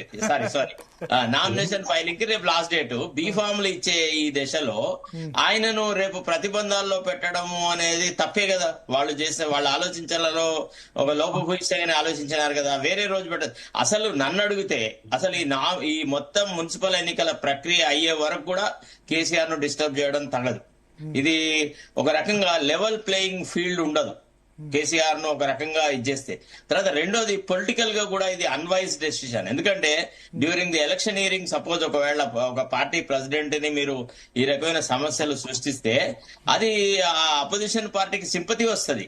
మీరు ఈ రకంగా చేస్తున్నారు ఇన్ని రోజులు ఇప్పుడు ఎన్నో ఏళ్ల నుంచి జరుగుతున్న వ్యవహారంలో ఇప్పుడు సడన్ గా ఏదో కొంపలు మునిగినట్టు ఎందుకు చేయాల్సి వస్తుంది? That is first point. రెండు, ఇంతకుముందు నేను జగదీష్ రెడ్డి గారి యొక్క మొత్తం వర్షన్ విన్నాను. ఆయన ఎంత అమాయకంగా ఎంత నటనా చాతుర్యం చూపెడుతున్నాడండి, ఎంత నటనా కౌశల్యము. అసలు ఆయన కనీసం ఆయన లా గ్రాడ్యుయేట్, మా జూనియరే కాలేజీలో, మా అంటే ప్రాక్టీస్ లో కూడా మాకు జూనియరే, నా మంచి ఫ్రెండ్. ఒకసారి ఆయన ఆలోచించుకోవాల్సిన విషయం ఏంటంటే ఈ ఎఫ్ఐఆర్ నెంబర్ 243 of 2024 అనేది ఇది 10/3/2024 నాట్ రిజిస్టర్ అయింది sir. For offences punishable under 409, 427, 201, 120B red with section 34 IPC. తర్వాత PDPPA 65, 66, 67, 70 of ITA Act 2000 and 2008 అని ఉంది. తర్వాత ఇందులో కంప్లైంట్ ఇచ్చిన వ్యక్తి ఎవరి మీద ఇచ్చినాడు అంటే D Praveen Kumar while working in SIB unlike other teams occupied 2 rooms exclusively for himself and operated with 17 system issued to him అని ఈయన గురించి రాసినారు. ఈయన నేరం చేసినాడు, ఈయన దుర్మార్గం చేసినాడు అని అన్నారు. ఇతని మీద ఈ నేరాన్ని మోపడానికని అంటే నేరాన్ని ప్రూవ్ చేయడానికని మిగతా వాళ్ళని విట్నెస్ గా పిలవాలా. KCR is not an accused. So that is why it could not have been on any other provision other than 160. ఇప్పుడు యాక్చువల్లీ BNSS వచ్చినాక కూడా వాళ్ళు ఎందుకు క్రిమినల్ ప్రొసీజర్ కోడ్ 1973 ఫాలో అవుతున్నారంటే the case was registered when BNSS was not in operation. కాబట్టి పాత offences కాబట్టి తర్వాత పోలీసు వాళ్ళు పాత క్రిమినల్ ప్రొసీజర్ కోడ్ కి అలవాటు పడ్డారు, కొత్త BNSS కి అలవాటు పడలేదు కాబట్టి చేస్తారు. తర్వాత నోటీస్ ఇచ్చేటప్పుడు what is the provision of law చదవద్దా? Section 160 and 179 of BNSS they are pari materia అంటే same material same text will be present in both either in 160 of CRPC or 179 of BNSS. అలాంటప్పుడు అందులో క్లియర్ గా పొందుపరచండి at the place of their residence అని ఉంది. తర్వాత KCR residence ఎక్కడ? ఎర్రవెల్లిలో ఆయన ఉంటాడు, ఫామ్ హౌస్ లోనే పడుకుంటాడు, పాలన గాలికి వదిలెట్టినాడు, అది ఇది అనేది గత 10 సంవత్సరాలుగా వస్తున్నటువంటి నానుడే కదా. తెలిసి కూడా నందినగర్ ఇంట్లో మీరు హైదరాబాద్ జ్యూరిడిక్షన్ లోనే ఉండాలా అనేటువంటి ప్రతిబంధకం పెట్టడం కూడా తప్పే కదా ఒక రకంగా. సో ఈ రకంగా రెండు రకాలుగా పోలీసు వాళ్ళు తప్పటడుగు వేస్తున్నారు. First point. రెండోది, KCR కూడా మరో రోజు అని ఎందుకు అడిగినాడు తెలుసా? వీళ్ళు గనక ఒకవేళ డ్యూరింగ్ ది ఎలక్షన్ నే ఇంకొక డేట్ కనుక ఫిక్స్ చేస్తే రేపు కాదులే ఎల్లుండి రండి లేదా ఆవల ఎల్లుండి రండి అని కనుక అంటే చూపెట్టడానికి, చూడు పార్టీ అధ్యక్షుడిని నన్ను ప్రచారం కూడా చేసుకొని ఇవ్వకుండా లేకపోతే పార్టీ కార్యకర్తలకు దిశానిర్దేశం చేయకుండా నా మీద ప్రతిబంధకం పెట్టి వాళ్ళు ఏకపక్షంగా ఎన్నికలకు పోతున్నారు. ఎలక్షన్ షెడ్యూల్ ఇష్యూ చేసిన సందర్భం కూడా తప్పే. మేడారం జాతరలో ప్రజలందరూ అసలు మనకి పక్క రాష్ట్రాల వాళ్ళు కూడా అక్కడే వచ్చి ఉన్నారు, అధికార యంత్రాంగం అంతా అక్కడే పోగై ఉంది. ఈ దశలో ఈ ఎలక్షన్ షెడ్యూల్ ఎందుకు అనేటువంటి మాటలకి అట్లాంటి ఛాన్స్ ఇచ్చిన వాళ్ళు అయినారు అనమాట. అంటే ఏ రకం కూడా అంటే ప్రభుత్వానికి కానీ పోలీస్ అడ్మినిస్ట్రేషన్ కానీ కామన్ సెన్స్ లేదు, పొలిటికల్ విజ్డమ్ లేదు, తర్వాత ఎట్లా ఫెయిర్ గా ఇన్వెస్టిగేషన్ చేయాలన్నటువంటి ఆలోచన లేదు అనేది చాలా క్లియర్ గా ఉంది. తర్వాత రెండోది, KCR ను ఏమైనా ముద్దాయా అదంటే KCR ముద్దాయని ఎవడు అనలే కదా. జగదీష్ రెడ్డి ఊహించుకుంటా ఉన్నాడు, రాజ్యాంగ వ్యవస్థలను భ్రష్టు పట్టించలేదు, ధ్వంసం చేయలేదు, అది అదంతా సొళ్ళమాట. ఇప్పుడు నిన్నగాక మొన్న రేవంత్ రెడ్డి వేం నరేందర్ రెడ్డి ఫోన్ ను ట్యాప్ చేయకుండానే వేం నరేందర్ రెడ్డి ఇంట్లో లేక మన KBR పార్క్ వాకింగ్ వచ్చినాడని తెలిసి అక్కడ పట్టుకున్నారా? వేం నరేందర్ రెడ్డి కాదు, ఆయన చెప్పింది కొడంగల్ ఎమ్మెల్యే నరేందర్ రెడ్డి. అదే సార్ కొడంగల్ ఎమ్మెల్యే నరేందర్ రెడ్డి, ఆయన పట్నం నరేందర్ రెడ్డి. అవును. పట్నం నరేందర్ రెడ్డి ఫోన్ ట్యాప్ చేయకుండానే వీళ్ళకి తెలిసిందా ఆయన కేబీఆర్ పార్క్ వాకింగ్ వచ్చినాడని? అక్కడ క్యాచ్ హోల్డ్ చేసినారా? చెప్పండి ఒక మాట. రెండోది, మేము ఇంకొక విషయం చెప్పాలి మీకు. అందులో మెయిన్ అక్యూజ్డ్ ని నేను పట్టుకుపోయి అక్కడ కోర్టులో ప్రొడ్యూస్ చేసినప్పుడు వాళ్ళు ఆ మెయిన్ అక్యూజ్డ్ ఫోన్ ను ట్యాప్ చేసినారు కానీ నా ఫోన్ ను ముట్టుకోవడానికి భయపడ్డారు. కాబట్టి నేను I could take him from my residence in Madhapur to the court at Vikarabad. అక్కడికి తీసుకెళ్లి కోర్టులో ప్రజెంట్ చేసినాను. చేసిన తర్వాత then they started verifying when they both of them they came in contact with each other, how he got hold of A1 in this particular case. అది ఇదని మొదలెట్టిన తర్వాత వాళ్ళకి ఏం తెలిసింది? ఆ రోజు మార్నింగ్ మాత్రమే అతను మా ఇంటికి వచ్చినట్టుగా, నాతో మాట్లాడినట్టుగా, మా ఇంట్లో అతను ఉంచినట్టుగా, బ్రేక్ఫాస్ట్ చేయించి అతన్ని తీసుకెళ్లి డైరెక్ట్ గా కోర్టులో ప్రొడ్యూస్ చేసిన అని. వీళ్ళు ఫోన్ ట్యాపింగ్ అనేది ఒక పర్టికులర్ పర్పస్ కు జరపాలి, క్రిమినల్ ఇన్వెస్టిగేషన్ కు అనేది ఒక పద్ధతి. తర్వాత రెండోది ఏంటంటే దేశ సమగ్రత, దేశ భద్రతకు సంబంధించిన వ్యవహారాల్లో తప్ప రాజకీయ ప్రత్యర్థులను చేయకూడదు. That is not the object of Indian telegraphic act. Public emergency ఉండాలా అక్కడ. తర్వాత sovereignty, integrity of the state involve అయి ఉండాలి. తర్వాత మెయింటెనెన్స్ ఆఫ్ పబ్లిక్ ఆర్డర్ ఉండాలి. ఇట్లాంటిది ఏది లేదు కదా. ఇప్పుడు మనము ఎవరినో రాజకీయ ప్రత్యర్థులను మావోయిస్టులు సింపథైజర్స్ గానో ఇతరులుగానో చూపెట్టి వీళ్ళు అన్ని ట్యాప్ చేసేసి ప్రతిపక్ష ఎమ్మెల్యేలు గాని, ప్రతిపక్ష పార్టీల నాయకులు గాని మనీని, తర్వాత డబ్బును, ఇతరత్రాన్ని వాళ్ళ నియోజకవర్గాలకు షిఫ్ట్ చేయకుండా చూడడము, వీళ్ళ తరఫున మద్యం పోనీయకుండా చేయడము, వీళ్ళు మాత్రం పోలీస్ వెహికల్స్ లలోనే డబ్బులు పంపడం, ఇట్లాంటి దుర్మార్గ ప్రక్రియ చేసినారు బీఆర్ఎస్ హయాంలో. అది ఎవరు కాదంటారు? ఇప్పుడు ఎంతమంది ప్రతిపక్షాల వాళ్ళ డబ్బులు పట్టుకోబడ్డాయో, ఈ రాధాకిషన్ రావు టీం వాళ్ళు పట్టుకున్నారో, అంత డబ్బు మరి వేరే పార్టీల నుంచి పట్టుకోలేదు కదా. ఎట్లా వాళ్ళు ఆయన మన మెదక్ ఎంపీ వాళ్ళ రఘునందన్ వాళ్ళ ఇంట్లో పోయి రేడ్ చేసినారండి? ఎట్లా ఆయనను సతాయించినారు? ఆయన ఇంట్లో డబ్బులు ఉన్నాయని. సిద్దిపేటలో చేసిన ఆయన ఇంట్లో చెప్తున్నాను. ఇవన్నీ ఎట్లా సాధ్యమైనవి without tapping all that? It was there, they have done all that, it's a fact. కాకపోతే చాలా క్లెవర్ గా రిటర్న్ ఇన్స్ట్రక్షన్స్ ఇవ్వకపోయి ఉంటాడు కేసీఆర్. సో అక్కడ తప్పించుకుంటాడు, అధికారులే బలవుతారు. That is a different issue all together. రెండోది, ఇప్పుడున్న పరిస్థితులలో ప్రభుత్వానికి ఏమాత్రం బుద్ధున్నా, కామన్ సెన్స్ ఉన్నా, ఎలక్షన్ షెడ్యూల్ అయ్యే వరకు ఆయన జోలికి పోవద్దు. ఎలక్షన్ అయిపోయిన తర్వాత, మున్సిపల్ ఎలక్షన్స్ తర్వాత పిలవచ్చు. ఎందుకంటే అది నిన్న మొన్న తయారైంది కాదు కదా. ఈ ఎఫ్ఐఆర్ రిజిస్టర్ అయి 2024 లో అయింది. ఈ 10 రోజులలో ఏం జరుగుతుందండి? ఇప్పుడు కేసీఆర్ ని ఎగ్జామిన్ చేసి వీళ్ళు బయటకు తీసేటువంటి ఇన్ఫర్మేషన్ ఏంది, దీనివల్ల వీళ్ళు రేపు ఆ ఇన్వెస్టిగేషన్ లో జరిపే పురోగతి ఏంది, ఇదంతా కేవలము ఒక కక్ష సాధింపులో భాగంగానే, అంటే ప్రజల దృష్టిలో కూడా కేసీఆర్ యొక్క ఎస్టిమేషన్ ను డౌన్ చేయాలి. బీఆర్ఎస్ అనేది ఒక దొంగలు, లంగలు, అది ఇది అని చెప్పి వీళ్ళ వ్యవహారాలు మాత్రమే వీళ్ళు విచ్చలవిడిగా చేసుకొని వీళ్ళు డబ్బు పంచుతారు, మద్యం పంచుతారు, వీళ్ళు ఎన్నికవడానికి ట్రై చేస్తారు. మున్సిపాలిటీస్ లో కూడా మేమే గెలిచినామని చెప్పుకుంటారు. సో అట్లాంటి ప్రక్రియలో భాగంగా చేస్తున్నారు. There is no level playing field. ఇప్పుడు డబ్బు పంచితే అందరు పంచుకోనియండి, మద్యం పంచితే అందరూ పంచుకోనియండి. తీసుకునే ప్రజలు ఉన్నారు, పంచుకునే పార్టీలు ఉన్నాయి. That is a different issue all together. కానీ మేము ఒక్కళ్ళమే పంచుతాం, వేరే వాళ్ళని పంచనీయము అనే దాని వల్ల ప్రజలకు కూడా నష్టం జరుగుతుంది. దాని వల్ల ఫోన్ ట్యాపింగ్ జరిగింది అప్పుడు, అంతేనా? అంతే. That was the only way. అంటే ఒక ప్రతిపక్షాలను కట్టడి చేసేసి వన్ సైడెడ్ గా ఎలక్షన్ ప్రాసెస్ ను నడుపుకుందాము అనేది కేసీఆర్ యొక్క మెయిన్ ఆబ్జెక్ట్. అందుకోసమే ఆ వ్యవహారాలు చేసినాడు. ఆయన ఎప్పుడు ఇన్సెక్యూర్ ఫెయిల్ అయినాడు. తన గవర్నమెంట్ ఎప్పుడు కూలిపోద్దో, ఎవరేం చేస్తారో, ఎట్లా ఏం చేస్తారో, ఎవరు తనకు ప్రమాదం చేస్తున్నారో అని ఆయన ఫీల్ అయినాడు. దానికి తోడు ఆయన most probably he must not outspoken to Radhakishan Rao. It's a fact. ఎందుకంటే Radhakishan Rao only DCP. he will not have any audience with the honorable chief minister. ఎవరితో ఉంటది అంటే ఐజీ ప్రభాకర్ రావుకు ఉంటది.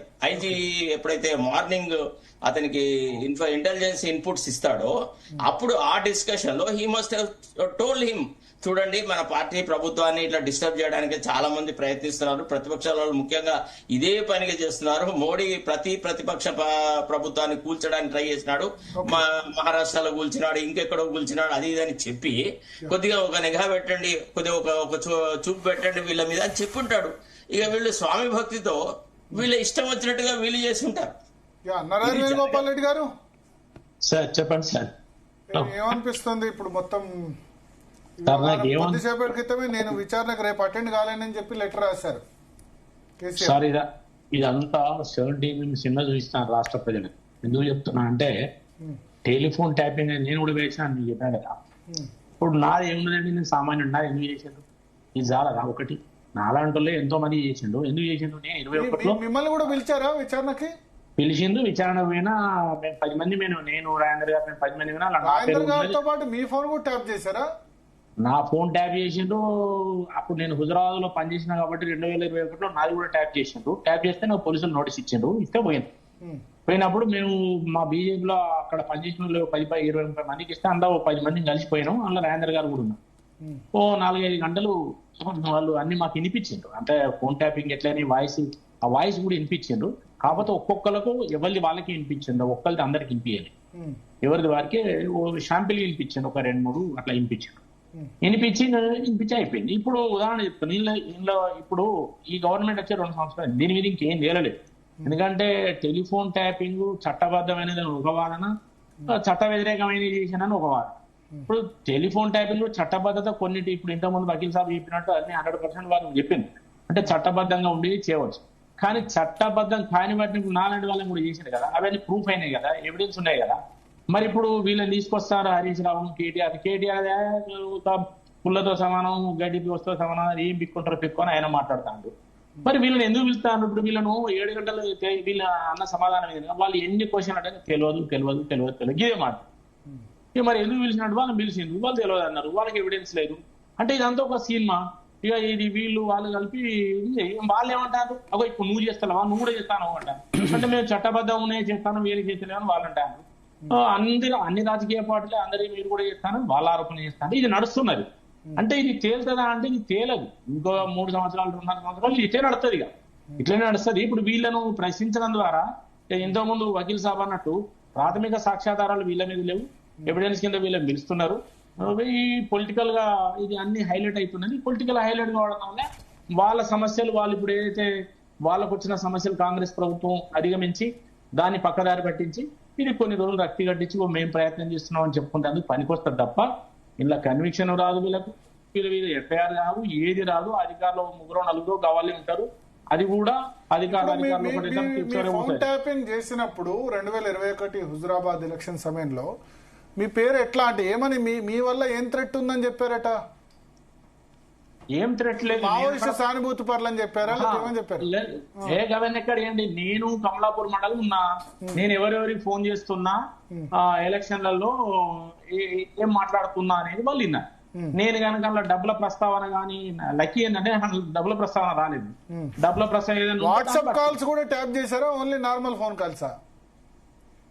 నార్మల్ ఫోన్ కాల్ చేసి వాట్సాప్ కూడా చేసిండు. వాట్సాప్ కూడా చేశారా?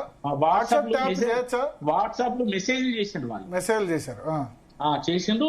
కానీ అది తక్కువ, కానీ ఈ నార్మల్ కాల్స్ ఎక్కువ చేసింది. ఈ నార్మల్ కాల్స్ చేసారని మేము ఏం చేసినాం, చిన్న ఫోన్లు ఇచ్చిండు, మామూలు వింటేసులు, స్మార్ట్ ఫోన్ కాకుండా చిన్న ఫోన్ 1000 రూపాయల ఫోన్లు అయ్యాం, అవి ఇచ్చిండు. మాకు నంబర్ కొత్తది ఇచ్చింది. డబ్బా ఫోన్లు ఇంత 3 ఇంచులు ఉంటది. అది మాకు కొత్త రాకపోయేది. ఆ డబ్బా ఫోన్లు ఇస్తే మాకు కొత్త రాకపోయేది, చాలా ఇబ్బంది. అది ఇది వాడి మళ్ళీ ఫస్ట్ అదే వాడిని స్టార్టింగ్ లో, కానీ అది అలవాటు తప్పింది, వాడ రాకపోయేది. ఏదో అవసరం మీద తెలుసుకొని మళ్ళీ అది కూడా ట్యాప్ చేసింది. నాకేం తెలుసు, వాళ్ళు నోటీస్ ఇచ్చి పిలిస్తే నేను పోయినా, నీ ఫోన్ ట్యాప్ అయినా బాబు నువ్వు రా, ఎవిడెన్స్ అంటే ఇచ్చినావు, వినిపించింది, ఇచ్చినావు, అయిపోయి. అంటే నేను ఎందుకు చెప్తున్నా ఈ విషయాలంటే నారాయణలో చాలా మంది చేసిండు, ఎక్కడెక్కడ అవసరమో రాజేందర్ గారు 630 కోట్లు పెట్టిన దాంట్లో ఫోన్ ట్యాపింగ్ ఏం లెక్క, అది లెక్కలే కాదు. కాబట్టి ఈ కేసీఆర్ పాలనలో 10 సంవత్సరాలు అన్ని అపోజిషన్ పార్టీలు, లీడర్లు, కాంట్రాక్టర్లు, తర్వాత ఈ సినిమాకు సంబంధించిన వాళ్ళు, అందరూ చేశాను. అది వాళ్ళు చెప్పారు, నేను మీకు కూడా చెప్పిన ఏంటంటే సినిమా యాక్టర్లు కానీ కాంట్రాక్టర్లు వాళ్ళు ఎవ్వరు పిలిచినా వాళ్ళు ఈ సిట్టోళ్ళు పిలిస్తే వాళ్ళు ఒక్కరు కూడా వస్తలేరు. కేవలం ఈ పొలిటికల్ లీడర్ అని పిలుస్తాను, మేము వస్తాను కాబట్టి, మేము బాధితులం కాబట్టి. మరి వాళ్ళు కూడా బాధితులే కదంటే వాళ్ళు ఏమంటారు, మేము రావండి, మాకెందుకు, మేము పొలిటీషియన్, మాకెందుకు, చెత్త చేసుకున్నా అయిపోయింది పోనీ అని వాళ్ళు బదిలాడుకుంటారు. వాళ్ళు పోతలేరు. వాళ్ళే చెప్పారు, ఇది కూడా పోలీసులు చెప్పారు, సిట్ ఆఫీసర్లే చెప్పారు మాకు వాళ్ళు వస్తలేరని. రాదంటే పోయి అరెస్ట్ చేసి తీసుకురాలేదు కదా, వాళ్ళు బాధితులు కదా. కాబట్టి నేను ఏమంటున్నా అంటే బీఆర్ఎస్ పార్టీ టీఆర్ఎస్ పార్టీ ఏదైనా కానీ వాళ్ళు చేసిందైతే చాలా తప్పు. కానీ దాన్ని ప్రూవ్ చేసి చట్టం నిలబెట్టి శిక్షిస్తామంటే అసలు లీడర్లు వీళ్ళైతే ఎవరైతే చేయమని చెప్పి చేసిన వీళ్ళు దొరకరు. అధికారుల వరకే ఉంటది. ఆ అధికారులు ఏదో పెడతారు, ఏదో అవుతుంది. ఆ అధికారులు కూడా కొట్టలు మళ్ళీ గవర్నమెంట్ మారితే మళ్ళీ అది వీక్ అయిపోతుంది, ఎవిడెన్స్ వీక్ అయితే అన్ని వీక్ అయితే కొట్టుకుపోతాయి. ఇదంతా ఒక సినిమా, ఇది నడుస్తుంటది, ఇట్లనే పోతుంటది. ఇట్లనే మీ లాంటి వాళ్ళు మా లాంటి పిలిచి చర్చలు పెడుతుంటాం, పేపర్లు రాస్తుంటాం, టీవీలలో వింటుంటాం. లీగల్ గా ఏదేం కాదు, దీనివల్ల ఏం కాదు. ఊరు కాలేదు పప్పుడు వాళ్ళు పోయేటోళ్ళే చెప్తారనే మీరు ఏం పిక్కుంటారు, పిక్కురా ఎందుకు పిక్తారు, మొత్తం మాట్లాడదాం పోతాం, మీరు ఏం పిక్కుంటారు పిక్కు వాళ్ళు ఓపెన్ గా అంటారు కదా. కేటీఆర్ ఓపెన్ గా అన్నాడు కదా సిరిసిల్ల నుంచి, అంత ఓపెన్ గా అంటున్నారు, వకీలు కూడా చెప్తున్నారు. ఇంకేముంటది అలా, ఇదంతా ఒక డ్రామా. అంటే మరి కాంగ్రెస్ పార్టీ తన తప్పిదాలను, తనకు వచ్చిన ఇబ్బందులను అధిగమించేందుకు టాప్ ఒక డ్రామా తీసుకొస్తుంది. అంటే ఇప్పుడు అన్ని కూడా కేసీఆర్ మీద కానీ వాళ్ళ మీద చేసినాయి కానీ ఇవన్నీ ఇప్పుడు పక్కకు పోయినాయి కదా. ఒకటి పక్కకు కాళేశ్వరం ఏమన్నా అయిందా? ఇప్పుడు ఆఖరికి ముందు సిబిఐకి ఏమంటే లేదు, కమిషన్ వేసి అది ఇది అన్ని ఆఖరికి మళ్ళీ సిబిఐకి ఇస్తే ఆ 1000 పేజీల వానికి 2 నెలలు సంవత్సరం పోతే ఇంతలో గవర్నమెంట్ పోతుంది. ఇట్లనే ఒక్కొక్క అంశం పెట్టుకుంటే ఇప్పుడు ఇవన్నీ ఇట్లనే పోతాయి. రైతులకు 4 అంశాలు ముఖ్యంగా చెప్పిండ్రు, అమలు కాలేదు. ఇవాళ రైతులు ఆగ్రహంగా ఉన్నారు. వేసిండ్రు రైతులు ఇప్పటి వరకు వేయలేదు, ఫస్ట్ ఇయర్ వేయలేదు, ఒకసారి వేసిండ్రు, అయిపోయింది. 15,000 అనేది 12,000 ఇచ్చారు, అది కూడా వేస్తలేదు. ఇప్పుడు రైతులు ఆగ్రహంగా ఉన్నారు. 500 బోనస్ ఎగ్గొట్టిండ్రు, అది ఎగ్గొట్టి 80% ఎగ్గొట్టి 20% కూడా ఉద్దర పెడుతున్నారు, అది ఖతం అయిపోయింది. ఆ తర్వాత 12,000 రూపాయలు రైతు కూలీలకు ఇస్తామన్నారు, అదే అయిపోయింది. కౌలు రైతులకు ఇస్తామన్నారు, ఇది రైతు బంధు, అది పోయింది. తర్వాత 2 లక్షలు అన్నారు, దాని 2 లక్షలను ఒక వ్యక్తి 2 లక్షల రైతుకు పోయి కుటుంబాన్ని తీసుకొచ్చి పెట్టి దాన్ని డివైడ్ చేసి సగం చేసింది. ఏది కరెక్ట్ లేదు కదా. రైతులు కాబట్టి రైతుల విషయాలు చెప్తున్నా. మేనిఫెస్టోలు అన్ని ఫెయిల్ అయినాయి, వాళ్ళ ఏం లేదు. కాబట్టి ఇవన్నీ తాపుక డ్రామా ఏదైతే అవి ఫెయిల్ అయినప్పుడల్లా తాపుకోటి వీటిని తీసుకొచ్చి ముందర పెడుతున్నారు. వీళ్ళని అరెస్ట్ చేసేది, వీళ్ళు పంపేది. కేటీఆర్ ఫామ్ హౌస్ మీద ఎంత మాట్లాడిందంటే ఏం చేసిందంటే ఏమైనా అయింది కానీ హైడ్రా తీసుకొచ్చింది. హైడ్రా ఎవరి మీద పోయింది? హైడ్రా సామాన్యుల గుడిసెలు కూలగొట్టింది. మూసినది ఎందుకు పెట్టి మూసినది ఎంబడి బండగదాలు కూలగొడతాం అనిపోయింది. ఏమన్నా పెద్దోని బంగ్లా కూలిందా ఒకటన్నా? ఏమన్నా భూమి రికవర్ చేసిందా ఎక్కడన్నా? ఇప్పుడు అంత పెద్ద స్టంట్ డ్రామాలు తప్ప ఇంకేమన్నా ఉన్నాయి ఇలా? హైడ్రా తీసుకొచ్చి సాధించేందులో చెప్పుకోవాలంటే హైడ్రా ఎంతమంది సామాన్యులు వీళ్ళు పెద్దల దగ్గర మస్తు చేసిండ్రు, కుర్చీ కాపాడుకుంటున్నారు. కాబట్టి ఇవన్నీ ప్రజలకు తెలుస్తున్నాయి, ప్రజలకు తెలిసి ఇవన్నీ. కాబట్టి ఇప్పుడు కేసీఆర్ కి ఇచ్చిన నోటీసు ఇదంతా కూడా 4 రోజులు నడుస్తుంది, మీడియాలో హైప్ అవుతుంది. హరీష్ రావు గారి తర్వాత నడుస్తుంది. ఇంత మిగిలిన 70 మీడియాలో 4 రోజులు నడిపేందుకు లేకపోతే సీరియస్ గా ఏమైనా ఉంటుందా? భరత్ గారు ఒక్క నిమిషం శరత్ గారు, చరణ్ కౌశిక్ గారు, కురువా విజయ్ గారు వెయిట్ చేస్తున్నారు, తర్వాత మళ్ళీ మీ దగ్గరకు వద్దాం. సరే, ఓకే, రైట్. నాకు మళ్ళీ గుర్తు చేయండి, చెప్పిన దానికి ఆ ఫోన్ ట్యాపింగ్ దాంట్లో ఇంకొక కోణం ఉంది, అది చెప్పాలి.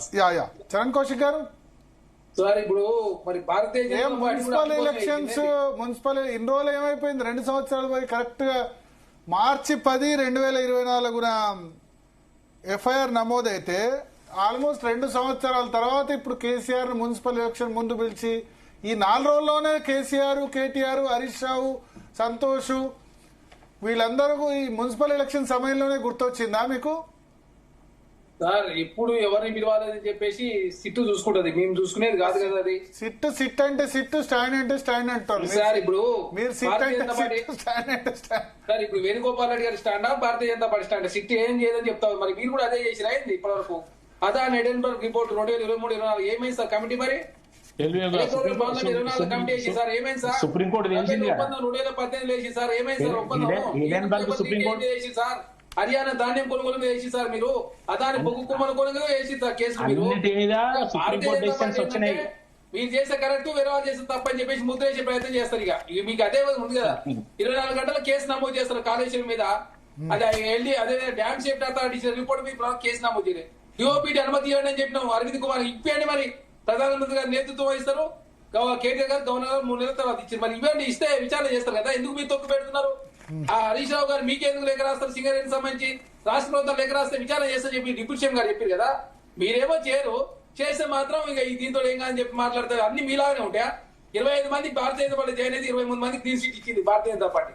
ఇక అన్ని భారతీయ జనతా పార్టీ రాజకీయం కోసం వాడుకున్నట్టు కాంగ్రెస్ ప్రభుత్వం ఏముండదు. విచారణ సంస్థలు వేగవంతంగా చేస్తున్నాయి కాబట్టి కాళేశ్వరం సమితి కమిషన్ రిపోర్ట్ ఇచ్చింది. ఆల్రెడీ దాని మీద వాళ్ళు కోర్టు పోయినా కూడా మేము సిబిఐ విచారణ చేయాలని కోరినాం. మరి ఎందుకు అరెస్ట్ చేస్తారు సార్? జగన్మోహన్ గారు ఏమైంది సార్ కేసు? జగన్మోహన్ గారు రాజకీయం వాడుకుంటారా మీరు? చెప్పండి సార్. మీరు ఆంధ్ర రథం దగ్ధమైంది ఏమైంది సార్? మరి ఐఏఎస్ ఎమ్మెల్యే కేసు 19 సంవత్సరాలు ఎందుకు పట్టింది సార్? ఇక భారతీయ జనతా పార్టీ నీతి చెప్తాడు సార్. మరి నాకు అర్థంగా కడతా సార్. దయచేసి భారతీయ జనతా పార్టీ ఎంత తక్కువ మాట్లాడితే అంత మంచిది. రాజకీయాలకు వాడుకుంటుందే భారతీయ జనతా పార్టీ. ఏదైనా కాంగ్రెస్ పార్టీ రాజకీయాన్ని వాడుకునే ఉద్దేశం ఉంటే ఎలక్షన్ల సందర్భంగా నష్టం జరుగుతుందని చెప్పేసి అందరూ చెప్తా ఉన్నారు. మరి ఎందుకు మేము సిట్టుకు పుడుస్తాయి అధికారాలు కాబట్టి వాళ్ళు ఎప్పుడు విచారించాలి, ఏ విధంగా విచారించాలి వాళ్ళు చూసుకుంటారు. ఇంకోటి కేశవ్ గారు అడ్రస్ సంబంధించి సార్ 2 ఉన్నాయి. ఒకటేమో చింతమడక అడ్రస్ ఉన్నది అసెంబ్లీ వెబ్సైట్ లో, రెండోది అదే నందినగర్ సంబంధించి అడ్రస్ ఉన్నది. మరి వారు అడ్రస్ వారించుకున్న అడ్రస్ ఎర్రవెల్లి ఫామ్ హౌస్ ఏమో వారు పెట్టలేదు. మరి దాని విషయంలో మరి చట్టం ఏ విధంగా ఉంటుందో మాకు మీరే అంటారు కదా, ఊరికే ఫామ్ హౌస్ లో ఉంటాడు ఫామ్ హౌస్ లో ఉంటాడు. ఫామ్ హౌస్ ఉంటుంది కరెక్టే. వారు ఇచ్చిన assembly address I reside at నేను అక్కడ ఉంటాను అని చెప్పారు సార్. ఇప్పుడు వారు ఇచ్చుకున్నారు అలా ఫోన్ నెంబర్ కూడా పరమేశ్వర్ రెడ్డితో పాటు ఇక్కడ వాళ్ళు చాలా స్పష్టంగా మెన్షన్ చేసుకున్నారు. House number 337 Chintamadaka village Siddipet district అని వారే మెన్షన్ చేశారు. హౌస్ నెంబర్ 8-2 తర్వాత నందినగర్ పంజరాజ్ అని చెప్పి వారే ఇచ్చుకున్నారు. 2 అడ్రస్లు ఇచ్చుకున్నారు. ఒక ఫోన్ నెంబర్ కూడా ఇచ్చారు 9700-666-666 అని చెప్పి వారే ఇచ్చుకున్నారు. మేము ఇచ్చినే కాదు, మాకు తెలియదు అసెంబ్లీ వెబ్సైట్ లో అఫీషియల్ గా కేసీఆర్ గారికి సంబంధించిన సమాచారాన్ని వారు ఎమ్మెల్యే గారికి సంబంధించినటువంటి అడ్రస్ల విషయంలో చాలా స్పష్టంగా అలా పొందుపరుచున్నది. అది బీఆర్ఎస్ పార్టీ సంబంధించి కేసీఆర్ ఇచ్చిన సంబంధించిన అడ్రస్ కాబట్టి అడ్రస్ విషయంలో ప్రభుత్వం మరి ప్రభుత్వం కాదు సిట్టు వాళ్ళు ఏ విధంగా ముందుకు పోతారో చూడాల్సిన అవసరం ఉంది. అదే కాకుండా ఇక్కడ ఏదో అడావిడి చేయాలా అర్ధరాత్రి ఏదో క్రియేట్ చేసే ఉద్దేశం కాంగ్రెస్ ప్రభుత్వం లేదు. అదే కాకుండా ఇంత చెప్తా ఉన్నా సార్, ఇక December 4, 2018 సార్ తెల్లవారు జామున 3 గంటలకు ఆనాడు Congress party working president Revanth Reddy గారిని తలుపులు బద్దలు కొట్టిపోయి అరెస్ట్ చేసి సార్ హైకోర్టే పట్టగా వేసింది. పోలీసులు విచారణ చేయాలి, ఒక వ్యక్తి యొక్క హక్కును ఎట్లా భంగం కలుగుతారో తను ప్రచారం చేసుకోవద్దని చెప్పేసి ఆనాడు హైకోర్టు ప్రశ్నించిన పరిస్థితి చూసినాం. ఇక టీఆర్ఎస్ పైన మాత్రం వాళ్ళు అరెస్ట్ చేయొచ్చు, వాళ్ళు చేసింది కరెక్ట్. కాంగ్రెస్ పార్టీ మాత్రం వారు రాష్ట్ర అధ్యక్షులు ఉండొచ్చు, ఎలక్షన్ జరిగితే వారు సూచించిన వ్యక్తి మీ పాలన మీద సంతకం పెడతారేమో, పోయేదేముంటుంది సార్? అది వాళ్ళే పెట్టాలని. రేవంత్ రెడ్డి ఇప్పుడు అధ్యక్షుడు కాదేమో, ఎమ్మెల్యే క్యాండిడేట్ ఏమో సార్. వర్కింగ్ ప్రెసిడెంట్ గా ఉన్నారు, ఎమ్మెల్యే క్యాండిడేట్. ప్రచారం ఎట్లా చేసుకొని అని చెప్పి హైకోర్టే తీవ్రంగా స్పందించి ఒక అభ్యర్థి ప్రచారం చేసుకోకుండా పోలీసులు అంటే తెల్లారి రేవంత్ చీఫ్ మినిస్టర్ సభను భగ్నం చేయండి అని పిలుపునిచ్చేందుకు అరెస్ట్ చేశారన్నారు కదా సార్. ఇప్పుడు మీరు అరెస్ట్ చేయొచ్చు అంటే మీరు తెల్లారి చీఫ్ మినిస్టర్ సభను అడ్డుకోండి అని పిలుపునిచ్చారు ఎలక్షన్ సమయంలో అన్నందుకు అరెస్ట్ చేశారు అని అన్నారు సార్. అరెస్ట్ చేసి ఇప్పుడు ఇయ్యగానే మీరైతే ఎట్లా ఎలక్షన్ జరుగుతున్నాయి, ప్రచారంలో ఉన్నారు. December 4వ తారీఖు నాడు త్వరగా అదేవిధంగా సభకు వస్తుంటే పిలిపి ఇచ్చింది కరెక్టే. మీరు గృహ నిర్బంధం చేయొచ్చు, లేకపోతే సభ అయిపోయిన తర్వాత ఇడిచిపెట్టచ్చు. అర్ధరాత్రి 3 గంటలకు రోడ్లు వల్ల కూడా అరెస్ట్ చేశారు కదా మీరు. ఇక బీఆర్ఎస్ పార్టీ చేస్తే కరెక్ట్, కాంగ్రెస్ పార్టీ చేస్తే మాత్రం నోటీస్ ఇస్తేనే తప్పట. ఇక నోటీస్ ఇస్తేనే మొత్తం అయిపోయిందంట, మొత్తం భూకంపం వచ్చినట్టు బీఆర్ఎస్ పార్టీ. ఈ కేసును అసలు కాంగ్రెస్ ప్రభుత్వం ఎంతవరకు నిష్పక్షపాతంగా నడుపుతోంది? అసలు ఈ కేసు చివరికి కోర్టులో నిలబడుతుందా? అసలు మేడం ఇక్కడ బీఆర్ఎస్ ప్రభుత్వంలో 9 సీట్లు వేసింది మేడం, ఒక్క సీటు కూడా బయట పెట్టలే. 2018 నుంచి మొదలు పెడితే 2023 లాస్ట్ ఎమ్మెల్యే కొనుగోలు వరకు, అదేవిధంగా అప్పటి వరకు నయీముద్దీన్ ఎన్కౌంటర్ కాదు మొదలు పెడితే రియాజుద్దీన్ నయీముద్దీన్ ఎమ్మెల్యే కొనుగోలు ఎంసెట్ పేపర్ లీగ్ ఏది కూడా కనీసం బయట కూడా పెట్టలే. ఇక్కడ కమిషన్ సంబంధించి కాళేశ్వరం బయట పెట్టిరు, కోర్టు పోయిరు వాళ్ళు. అదే డ్యామ్ షేప్ అథారిటీ ఇచ్చిన రిపోర్ట్ మీద సిబిఐ విచారణ కోరినాం. అది అసెంబ్లీ సాక్షి, నిండు అసెంబ్లీ సాక్షిగా సభ్యుల సలహా సూచన మేరకు అంతరాష్ట్ర వ్యవహారాల ముడిపడి ఉంది కాబట్టి, వ్యాపకం లాంటి సంస్థలు ఉన్నాయి కాబట్టి విచారణ చేయాలి సిబిఐ అని చెప్పేసి ఇస్తే ఇప్పటివరకు ఎఫ్ఐఆర్ నమోదు చేయలేదు. 24 గంటలు చేస్తున్నారు. మరి వాళ్ళేమో ఎఫ్ఐఆర్ నమోదు చేయడం లేదు, డిఓపి అనుమతి ఇవ్వడం లేదు. అదే కాకుండా ఏసీబీ గొర్రెల స్కామ్ సంబంధించి ఏమో ఈడీ ఎంటర్ అయి కూర్చున్నది. వాళ్ళు అది త్వరగతిన విచారణ పూర్తి చేస్తే రాష్ట్ర ప్రభుత్వం కావచ్చు ఏసీబీ అదేవిధంగా చర్యలు తీసుకోవడానికి ముందుకు పోతారు. కాబట్టి ప్రతిదాన్ని తాత్సారం చేసే ప్రయత్నంలో కేంద్ర ప్రభుత్వం ప్రతిసారి అడ్డుపులో వేసే ప్రయత్నం జరుగుతా ఉంది. కొన్ని రోజులు గవర్నర్ గారు 3 నెలల పాటు కేటీఆర్ గారిని విచారణ చేస్తే వారు అనుమతి ఇవ్వలేదు. ఇప్పుడు అరవింద్ కుమార్ గారు కేటీఆర్ ఇద్దరిని కలిసి విచారణ చేయాలి. డిఓపి అనుమతి వస్తే అది సాధ్యం కాదు. కాబట్టి చట్టం ప్రకారం ముందుకు పోతా ఉంది తప్ప ఎవరినో అనవసరంగా కేసులు పెట్టి రాజకీయ పైశాచిక ఆనందం పొందే ఉద్దేశం అంటే కాంగ్రెస్ పార్టీ కేసుతో లేదు. ప్రజల దృష్టిని ఇతర సమస్యల నుంచి మళ్లించడానికి కాంగ్రెస్ ఇలాంటి గేమ్స్ ప్లే చేస్తున్నారు. మేడం దయచేసి మేము ఒప్పుకున్నది కాదు. బీఆర్ఎస్ పార్టీ చెప్పారు. బి ప్రకాష్ గారు ఇరిగేషన్ శాఖ కార్పొరేషన్ చైర్మన్ వారే అన్నారు. హరీష్ రావు గారు ఫోన్ ట్యాపింగ్ అయింది, బంధువుల ఫోన్లు అంచెల ఫోన్ ట్యాపింగ్ అయిందని చెప్పి హరీష్ రావు గారు చెప్తున్నారని వారు మాట్లాడారు. కలపుల ఖైద్ గారు చెప్తున్నారు మా ఆయన ఫోన్ ట్యాపింగ్ చేశారని చెప్పి వారు మాట్లాడుతా ఉన్నారు. విశ్వేశ్వరరెడ్డి గారు చెప్పారు, తర్వాత ఈటల ఆయన గారు చెప్పారు. పోయి విచారణ ఇచ్చిన వాళ్ళందరూ చెప్తానే ఉన్నారు. కాంగ్రెస్ పార్టీ అధ్యక్షుడు మహేష్ కుమార్ గౌడ్ గారు విచారించారు. మా గాంధీ భవన్ సిపిఆర్ఓ గారిని అదేవిధంగా వారిని విచారించారు, హరిప్రసాద్ రావు గారిని. అదే కాకుండా చాలా మంది ఏదైతే ఫోన్లు ట్యాపింగ్ అయినాయని చెప్పేసి ఎవరికైతే లింకులు ఉన్న వాళ్ళందరూ కూడా విచారిస్తా ఉన్నారు. దానికి ఏదో మొత్తం ఏదో గొప్పలు ఆరోగ్యమైనట్టు, మొత్తం ఏదో భూకంపం వచ్చినట్టు, ఏదో ఇప్పుడే జరిగిపోతున్నట్టు, అదేవిధంగా దాని ఏదో పెద్ద రాజకీయ కోణంలో బీఆర్ఎస్ పార్టీ చూస్తా ఉంది. రాజకీయ కోణంలో కాంగ్రెస్ పార్టీ చూస్తలేదు. సీట్లకు పూర్తిస్థాయి స్వేచ్ఛ ఇచ్చారు. సీట్లు పారదర్శక విచారణ జరుగుతా ఉంది. తన మన అనే భేదమే లేదు. చట్టం ప్రకారం ముందుకు పోవాలని చెప్పేసి కాంగ్రెస్ ప్రభుత్వం భావిస్తుంది. కాబట్టి సీట్లో ఎలాంటి రాజకీయ పైరవ తావు లేకుండా చాలా పారదర్శకంగా జరగాలని చెప్పి కాంగ్రెస్ పార్టీ భావిస్తాం. దానిలో భాగంగా సీటు ముందుకు పోతాం. విజయ్ గారు మంచి స్పీచ్ ఇచ్చారు. చరణ్ కౌశిక్ గారు ఏమంటారంటే రేవంత్ రెడ్డిని అరెస్ట్ చేసినప్పుడు గుర్తుకు రాలేదా 2018 బహుశా నవంబర్ లో అనుకుంటా, డిసెంబర్ 4 డిసెంబర్. సరే, రేవంత్ రెడ్డి గారి యొక్క చరిత్ర, గత చరిత్ర, తెలంగాణ తొలి ముఖ్యమంత్రి కేసీఆర్ గారి గత చరిత్రని సరిపోల్చుకుంటే ఎవరి నేపథ్యం ఏంది, ఎవరు ఏ రకమైనటువంటి భావజాలంతో రాజకీయాల్లోకి వచ్చారు, ఏ రకమైనటువంటి ఉద్యమాల్లో ఉన్నారని ప్రజలకు అర్థమవుతా ఉంటది. తెలంగాణ సరే ఇది ఒక ప్రజాస్వామ్య దేశం కాబట్టి ఆ పరిస్థితులు వచ్చినాయి కాబట్టి దాన్ని మనం అనుకోవాల్సి వస్తుంది, ప్రజలు అనుకుంటారు. కానీ ఆయన టెక్నికల్ గా ముఖ్యమంత్రి కానీ తప్ప ప్రజల గుండెల్లో గూడు కట్టుకున్న వ్యక్తి కాదు. చావు నోట్లో తలపెట్టి తెలంగాణ రాష్ట్రం కోసం తన జీవితాన్ని పణంగా పెట్టి అంకితం చేసి తెలంగాణ కోసం కొట్లాడి పోరాటం చేసినటువంటి పోరాట యోధుడు కేసీఆర్ గారు. అలాంటి కేసీఆర్ గారికి సెట్ నోటీసు ఇవ్వడం అంటే రేవంత్ రెడ్డి గారి యొక్క చిల్లర చౌకబారు రాజకీయాలని మనం చూస్తా ఉన్నాం, అర్థమవుతా ఉంది, తేటతెల్లం అవుతా ఉంది. అయినా కేసీఆర్ గారు చేసిన తప్పేంటండి? సమైక్య పాలకుల యొక్క సంఖ్యలలో బందీ అయినటువంటి తెలంగాణని విడిపించి తెలంగాణ ప్రజలకు విముక్తి కలిగించినటువంటి గొప్ప సాత్వికుడు, గొప్ప రాజకీయవేత్త కేసీఆర్ గారు. అలాంటి కేసీఆర్ గారికి ఈరోజు నోటీస్ ఇవ్వడం అంటే నేనేమంటున్నా చట్ట పరిధిలో కిషన్ రావు కన్ఫెషన్ స్టేట్మెంట్ కేసీఆర్ ఆదేశాల మేరకు, పెద్ద ఆయన ఆదేశాల మేరకు చేశానని ఆయన చెప్పాడు. మీకు చెప్పారా ముఖ్యమంత్రి? సిట్ నుంచి మీకు స్టేట్మెంట్ ఉంది, అఫీషియల్ స్టేట్మెంట్ అఫీషియల్ గా లేదు, సబ్మిట్ చేశారు, కోర్టులో సబ్మిట్ చేశారండి డాక్యుమెంట్. భరత్ గారు నేనేమంటున్నా అంటే పోలీస్ వాళ్ళు వాళ్ళకి నచ్చిన సబ్మిట్ చేసిన అవునండి, నేనేమంటున్నా కోర్టు కూడా నేను అదే చెప్తున్నా, కోర్టుకు సబ్మిట్ చేసిన ఈ ప్రభుత్వము ప్రజలని తప్పుదారి పట్టిస్తా ఉంది, కోర్టులను కూడా తప్పుదారి పట్టిస్తా ఉంది. ఇప్పుడు మేము ఇప్పుడు వీళ్ళు చెప్పని వాటిని కూడా ఇప్పుడు అంటే నేనేమంటే మీకంటే ప్రజలకి ఎంత అర్థం, మీడియాకి ఎంత అర్థం అంటే మీకు భరత్ గారు కాదు, దయచేసి నేనేమంటున్నా.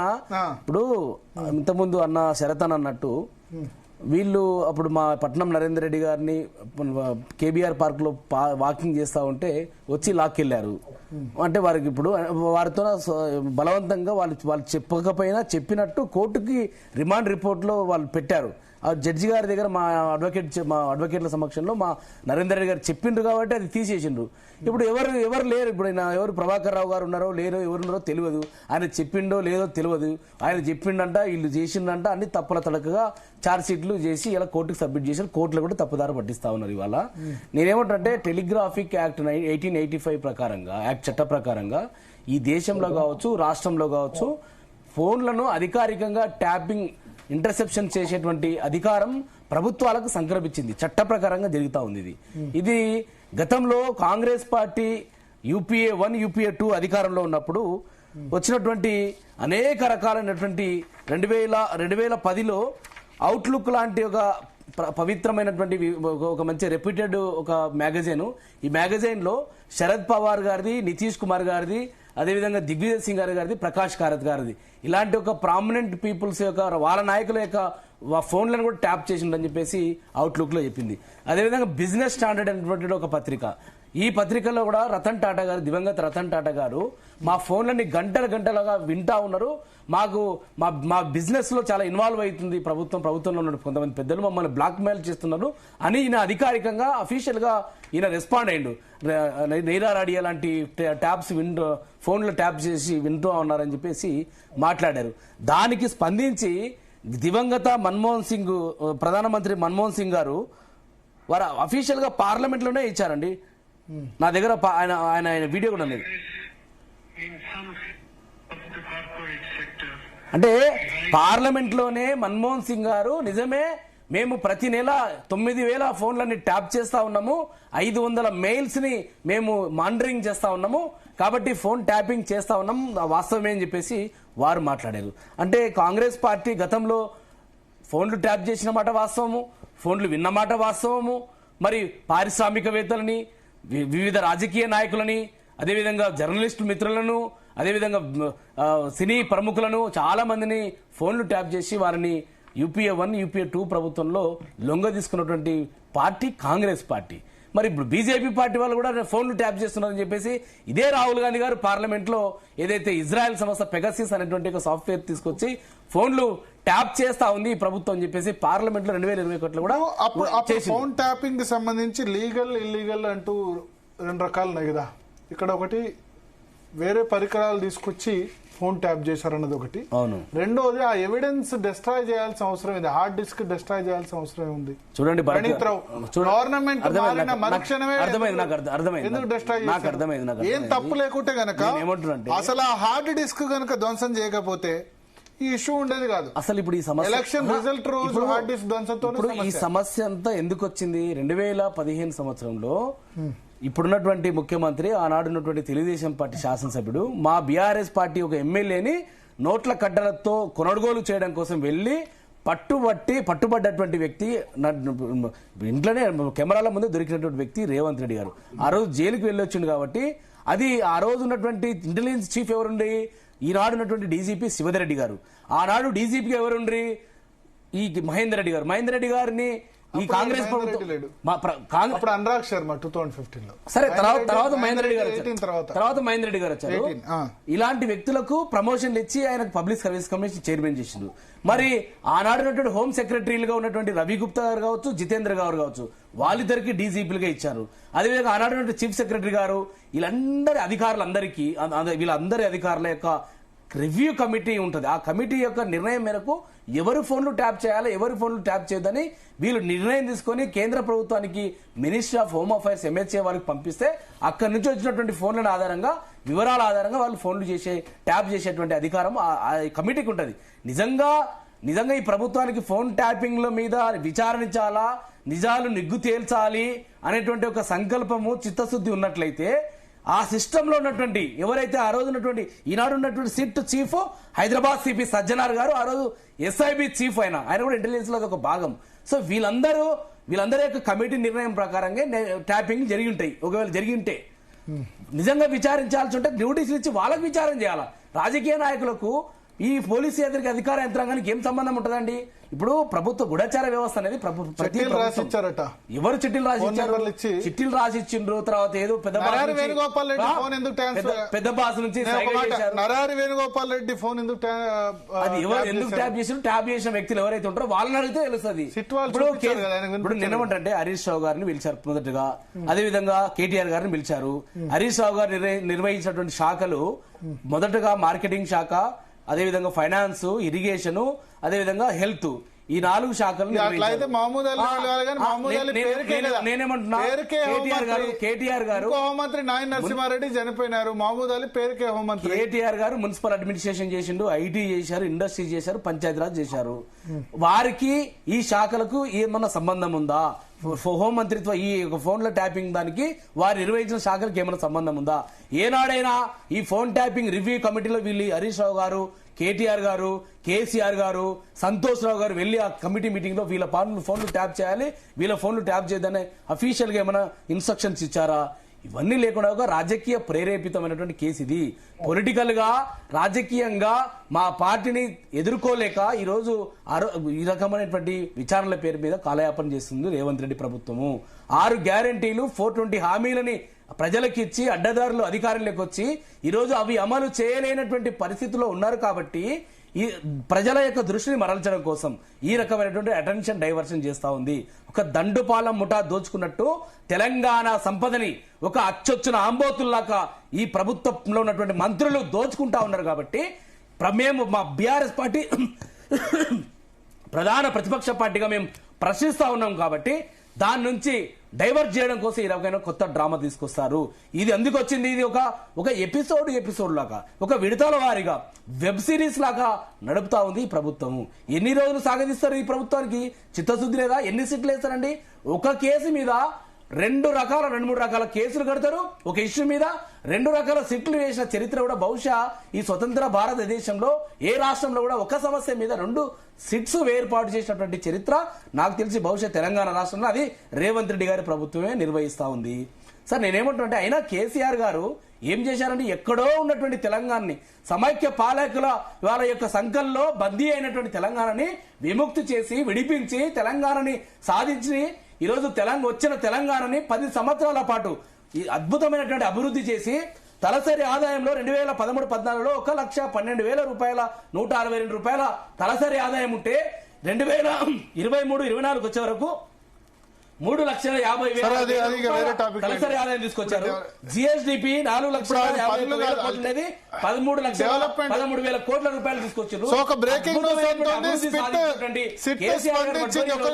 తెలంగాణలో మీరు విచారణ చేస్తారా? కేసీఆర్ గారికి సిట్టు నోటీస్ ఇవ్వడం అంటేనే సూర్యుడి మీద ఉమ్మేసినట్టు. ఈ రకమైనటువంటి ఒక డైవర్షన్ పాలిటిక్స్ చేయకండి. కేసీఆర్ గారు ఒక రైతు బంధు ఇచ్చి రైతన్నలకు రైతు బంధువుగా నిలిచాడు. కళ్యాణ లక్ష్మి, షాదీ ముబారక్ లాంటి పథకాలు మహిళలకు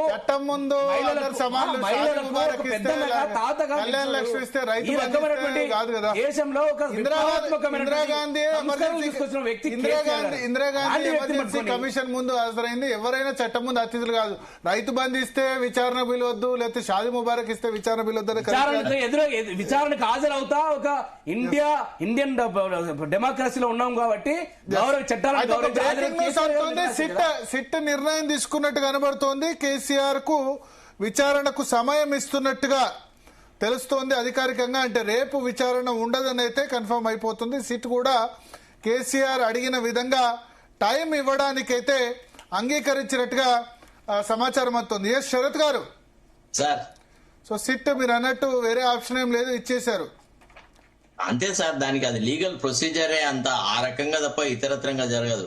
కాకపోతే ఏంటంటే ఇంతకుముందు మన మిత్రుడు మాట్లాడింది, తర్వాత మిగతా వాళ్ళు మాట్లాడింది చూసిన తర్వాత బీఆర్ఎస్ లో నేను అనుకుంటా ఒక 100-200 మంది నాయకులను ఈ భట్రాజు పొగడడానికి మంచిగా ట్రైనింగ్ ఇచ్చి ఎక్కడ మాట్లాడినా గానీ కేసీఆర్ ఒక యుగ పురుషుడు, భూమి మీద దిగిపడ్డాడు, ఆయన లేకుంటే తెలంగాణ లేదు, ఉద్యమం అంతా ఆయనే నడిపినాడు, మొత్తం శ్రీకాంతాచార్య లేదు, ఎవ్వడు లేదు, ఏది లేదు, ఇక ఇంతకంటే గొప్ప వ్యవస్థే లేదు అని వీళ్ళు తెలంగాణ రాష్ట్ర సాధనలో ఆయన పాత్ర గురించి ఓకే, కానీ ఎవరు కాదలేదు సార్, ఎవరు కాదలేదు. కాబట్టి ఆయన అంటే అటు రైతు బంధు ఇస్తే విచారణ విలువద్దంటే అది వేరు. చెప్తే వినండి భరత్ గారు, మీరు ఇట్లా నిష్పక్షపాతంగా ప్రశ్నలు వేస్తే వాళ్ళకి చాలా కష్టం అవుతుంది. ఇప్పుడు ఈ టీవీ డిబేట్లలో ఇంత నిష్పక్షపాతంగా ప్రశ్నలు అడిగే వాళ్ళు ఎవరు లేరు కాబట్టి రక్తి కడుతుందన్నమాట టీవీ డిబేట్. చాలా ఆనందంగా అనిపిస్తుంది. కొంతమంది 100 మందికి మంచిగా ట్రైనింగ్ ఇచ్చినారు సార్. ఇప్పుడు మాకు నేను ఎంఏ లిటరేచర్ చదివేటప్పుడు మాకు ఒక క్వశ్చన్ ఉండేది, ఏమి write a narrative on the soliloquies of Shakespeare అని. అంటే Shakespeare is the greatest dramatist అది ఇది అని ఒక 2 పారాగ్రాఫ్లేమో బై హార్ట్ చేసి అది రాస్తాము. రాసిన తర్వాత ఇక మన ఇంగ్లీష్ రాస్తే, మన ఊరి ఇంగ్లీష్ రాస్తే వాడు 2 పారాగ్రాఫ్లకు మార్కులు వేస్తే నేను I passed my first semester. అట్టనే వీళ్ళు మీరు ఏదన్నా మాట్లాడండి, కేసీఆర్ యుగ పురుషుడు దగ్గర నుంచే మొదలెడతారు. ఇక ఇతరత్ర ఉండదు. ఇక కేసీఆర్ పెద్ద సంపదన అంత అట్ట చేసిన వాళ్ళకి సమాధానం చెప్పలేని ప్రశ్నలు. మరి రబ్బర్ చెప్పుల వాళ్ళు ఇట్లా కోట్లకి ఎట్లా పరిగెత్తినారు, ఒక కుటుంబంలో అందరికి ఫామ్ హౌస్లు ఎట్లా వచ్చినాయి, ఇట్లాంటి విషయాలు మాట్లాడితే వీళ్ళకి చాలా బాధ అవుతుంది. వీళ్ళు మాట్లాడలేరు. ఎప్పుడు కూడా అసలు ఏమైందంటే ఒక ఉద్యమ పార్టీని ఒక భట్రాజుల పార్టీగా మార్చి పరిస్థితిని ఎంత దారుణంగా తయారు చేస్తున్నారంటే నిజంగా సాక్రిఫైస్ చేసిన నాయకులు మేబీ మళ్ళీ ఇష్యూస్ వస్తాయేమో, లీగల్ ఇష్యూస్. భట్రాజ్ అనేది మళ్ళీ క్యాస్ట్ కాబట్టి ఇష్యూస్ వస్తాయేమో. కదా, అది నానుడి అండి, ఉన్నటువంటి వ్యవహారం అది. దాన్ని మనం ఎవరినో అనుమానం పొగడం అది అంటే చెప్తున్నాను, అభూత కల్పనలైనటువంటి మాటలు మాట్లాడతారు. సందర్భం అనేదే ఉండదు సార్ వీళ్ళ స్పీచ్ కి. ఏదో తీసుకొని వస్తా ఉంటారు అనమాట. మనం ఫస్టే చెప్పినాం, ఇప్పుడు సిటీ చేస్తున్న పని తప్పు. ఇది వీళ్ళు ఈ రకంగా ఈ టైంలో పిలవద్దు. It is un untimely invitation to KCR. They would have waited till the election process is over. రేపు సిట్ డేట్ ప్రకటిస్తుందట.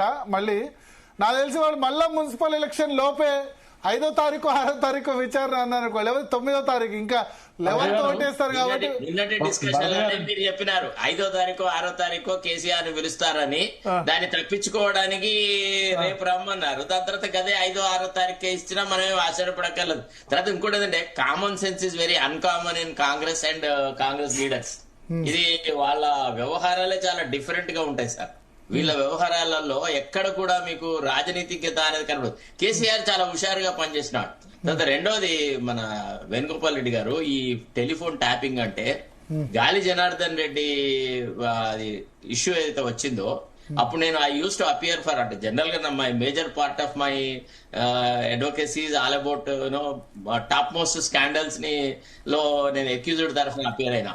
అయితే గాలి జనార్దన్ రెడ్డి స్కామ్ లో అప్పటి ఏసీబీ జడ్జి పట్టాభి రామారావుది, తర్వాత ఫ్యామిలీ కోర్టు జడ్జి ప్రభాకర్ రావుది ఫోన్ ట్యాపింగ్ చేస్తేనే మాకు ఈ గాలి జనార్దన్ రెడ్డి ఉదంతం బయటకు వచ్చింది. 20 కోట్ల రూపాయలు జడ్జి గారి ఇంట్లో, బ్యాంకు లాకర్లలో దొరకడం, అది ఇది.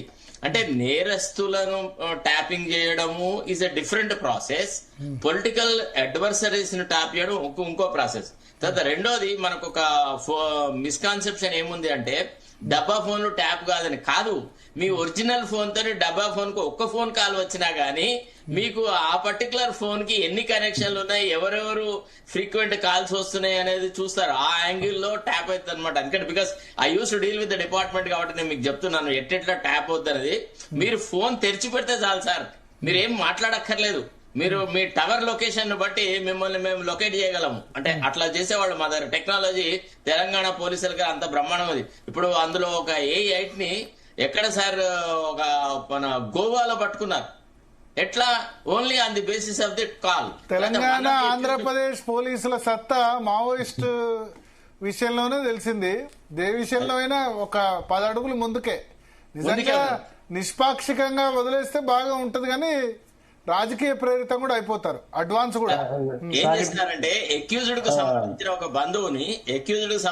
ఒక బంధువుని పట్టుకొని వాడితోని మాట్లాడించి టవర్ లొకేషన్ తెలుసుకొని వీడిని కూడా గోవాకు తీసుకుపోయినారు. గోవాకు తీసుకుపోయి ఏం చేసినారు, అక్కడ వీంతో కంటిన్యూస్ గా మాట్లాడించిన అక్యూజ్డ్ తో ఒక్కసారి ఇంటరప్ట్ చేస్తున్నాను మళ్ళీ శరత్ గారు. KCR advocate, BRS party advocate, సుప్రీంకోర్టులో రిప్రజెంట్ చేస్తున్న మోహిత్ రావు గారు ప్రస్తుతం మనతో పాటు ఫోన్ లైన్ లో సిద్ధంగా ఉన్నారు. మోహిత్ రావు గారు, ఇప్పుడు విచారణ వాయిదా కోరారు కదా? అవునండి. సో విచారణ వాయిదా కోరి మళ్ళీ మున్సిపల్ ఎలక్షన్ సమయంలోనే మళ్ళీ వాళ్ళు డేట్ ఇస్తే సిట్ ఫిబ్రవరి 5వ తేదీ 6వ తేదీ విచారణకు రమ్మని చెప్తే అప్పుడు ఏం చేస్తారు? It is up to them అండి, వాళ్ళు ఎప్పుడైనా పిలవచ్చు. But one thing which you have to see is they have issued notice under section 160 CRPC. ఆ notice itself is 160 CRPC కాంట్రరీగా ఉంది. దాంట్లో 160లో క్లియర్ గా చెప్పారు 65 years women and below 15 years వాళ్ళకి వాళ్ళ ఇంటి దగ్గరికి వెళ్ళి ఎగ్జామినేషన్ చేయాలి.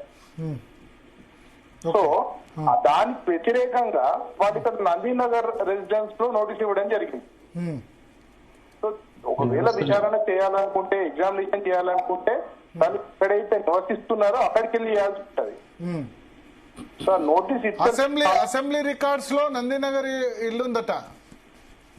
అక్కడ మీరు 160 CRPC లో చూస్తే ఎక్కడ ప్రెసెంట్ అడ్రస్ ఉంటుందో, ఎక్కడైతే ప్రెసెంట్ ఈస్ రిసైడింగ్ అక్కడికి వెళ్ళాల్సి ఉంటుంది. ఓకే. సో సో తను తెలంగాణ అందరికీ తెలుసు, తను అక్కడ ఎర్రవల్లిలో ఉంటారని. నేను వస్తలేదు సార్. మీకు మళ్ళీ చెప్తాను నరేంద్ర వేణుగోపాల్ రెడ్డి గారు, ఒకసారి ఫోన్ ఇన్ అయిన తర్వాత మీకు మళ్ళీ చెప్తాను ఆయన ఏం చెప్తున్నా. సో తెలంగాణ మొత్తానికి యావత్ తెలంగాణకు తెలుసు కేసీఆర్ గారు ఎర్రవల్లిలో ఉంటారని.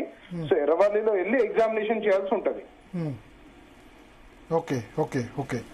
సో ఇప్పుడు ఎర్రవల్లిలో చేసేందుకు ఓకే, బట్ ఈ టైమ్ ఆఫ్ ది విచారణ ఇప్పుడు పార్టీ అధ్యక్షుడిగా ఉన్నాను, మున్సిపల్ ఎలక్షన్స్ బీఫామ్స్ అన్నారు, మళ్ళీ మున్సిపల్ ఎలక్షన్ లోపే ఇస్తే February 7th 8th ఆ సమయంలో ఇస్తే ఇప్పుడు ఈ రోజు ఇచ్చిన రిప్లైలో తను ఆల్రెడీ ప్రియాక్యుపైడ్ వర్క్ వల్ల బిజీ ఉన్నా అని అన్నారు. మీరు చూస్తే తెలంగాణ పోలీసు ఒక వెబ్ సిరీస్ తీసినట్టు వెబ్ సిరీస్ కంటిన్యూషన్ లా ఉంది ఇన్వెస్టిగేషన్. రెండేళ్ళు అవ్వడానికి వస్తుంది, అయినా కూడా వాళ్ళు ఇంకా ఏం ఫైనల్ కంక్లూజన్ కి రాలేదు. Okay. So this is nothing but political harassment. Okay. ఇప్పుడు 2 సంవత్సరాలు అయింది కదా, మార్చి 10వ తేదీన దీనికి సంబంధించి కేసు దాఖలైంది. ఇది ఆలస్యమని వేరే వాళ్ళు అంటారు, పొలిటికల్ హెరాస్మెంట్ కాకుండా. ఆల్రెడీ కన్ఫెషన్ స్టేట్మెంట్ రాధాకిషన్ రావు ఇచ్చారు, పెద్ద ఆయన రోల్ ఉందని చెప్పి. ఇంత డిలే ఎందుకని ఇంకా వేరే వాళ్ళు, బండి సంజయ్ లాంటి వాళ్ళు క్వశ్చన్ చేస్తున్నారు, రఘునందన్ రావు లాంటి వాళ్ళు క్వశ్చన్ చేస్తున్నారు. 1% should understand అండి, కన్ఫెషనల్ స్టేట్మెంట్ ఎక్కడ ఇచ్చారు? He gave it before a police officer. అది చెత్తబుట్టలు వేసినంత సమానం. కన్ఫెషన్ బిఫోర్ అ పోలీస్ ఆఫీసర్. చట్టం ముందు పూర్తిగా జల్లకపోవచ్చు కానీ ఆ స్టేట్మెంట్ ఆధారంగా క్వశ్చన్ అయితే చేయొచ్చు కదా. స్టేట్ ఇస్ సో డిజైరియస్, వాళ్ళ సప్లిమెంటరీ ఛార్జ్ షీట్ వేసి ట్రయల్కి వెళ్ళాలి. సప్లిమెంటరీ ఛార్జ్ షీట్ 2 ఏళ్ళైనా కూడా ఫైల్ చేయలేకపోతున్నారు రాష్ట్ర ప్రభుత్వం. ఓకే. ఎందుకంటే దీంట్లో ఏం లేదు, ఈ కేసు అడ్డం పెట్టుకుని ఇంకొద్దిగా డీవియేషన్ చేయాలి, ఇంకొద్దిగా హరాస్మెంట్ చేయాలని వాళ్ళ ప్లాన్. Okay okay. సో ఇప్పుడు మీరు అంటే సిఆర్పిసి 160 ప్రకారం విచారణకు అయితే అటెండ్ అవుతారు నెక్స్ట్ టైం, ఒకవేళ మున్సిపల్ ఎలక్షన్ తర్వాత పిలిస్తే. As a responsible citizen of the country మీరు చూసినట్టయితే హరీష్ రావు గారు, కేటీఆర్ గారు, సంతోష్ గారు, నెక్స్ట్ కేసీఆర్ గారు అందరూ అటెండ్ అవుతారండి. వాళ్ళు ఆల్రెడీ వాళ్ళ బోనఫైడ్స్ చూపించుకున్నారు అటెండ్ అయ్యి. వీళ్ళు చట్టానికి విరుద్ధంగా ఇస్తాము, మిమ్మల్ని హరాస్ చేస్తాము అంటే హరాస్ వాళ్ళు 65 years అబౌవ్ కాబట్టి మీ రెసిడెన్స్ లోనే విచారిస్తామని చెప్పారు. కరెక్టే అండి. ఇప్పుడు 60 కిలోమీటర్లు ఉన్న మనిషిని మీరు వచ్చి హైదరాబాద్ లో వచ్చి మేము విచారణ చేయాలంటే that provision is not there. Is ordinarily residing in Erravalli. Police has to go to Eravali and they have to examine him. Okay. So next time మరి వాళ్ళు ఇది ఒక రూల్ ఏమైనా ఉందా? హైదరాబాద్ లో కేసు విచారణ జరుగుతుంది కాబట్టి హైదరాబాద్ లో ఎక్కడికి రమ్మంటారు చెప్పండి అని స్పెసిఫిక్ గా మెన్షన్ చేశారు.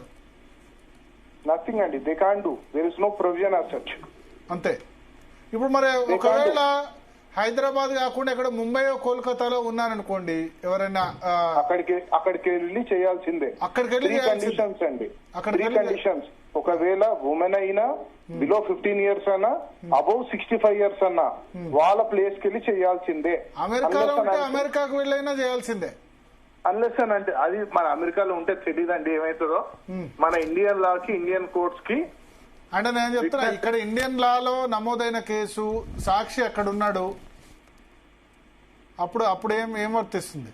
ఒకవేళ సాక్షి డైరెక్ట్ గా వచ్చి నేనే మీ ముందు హాజరవుతాను ఎగ్జామినేషన్ గురించి అంటే అప్పుడు పొజిషన్ వేరే ఉంటది. లేని పక్షాన ఆయన ఎక్కడ రిసైడ్ అవుతారో అక్కడికి వెళ్ళి చేయాలి. Okay.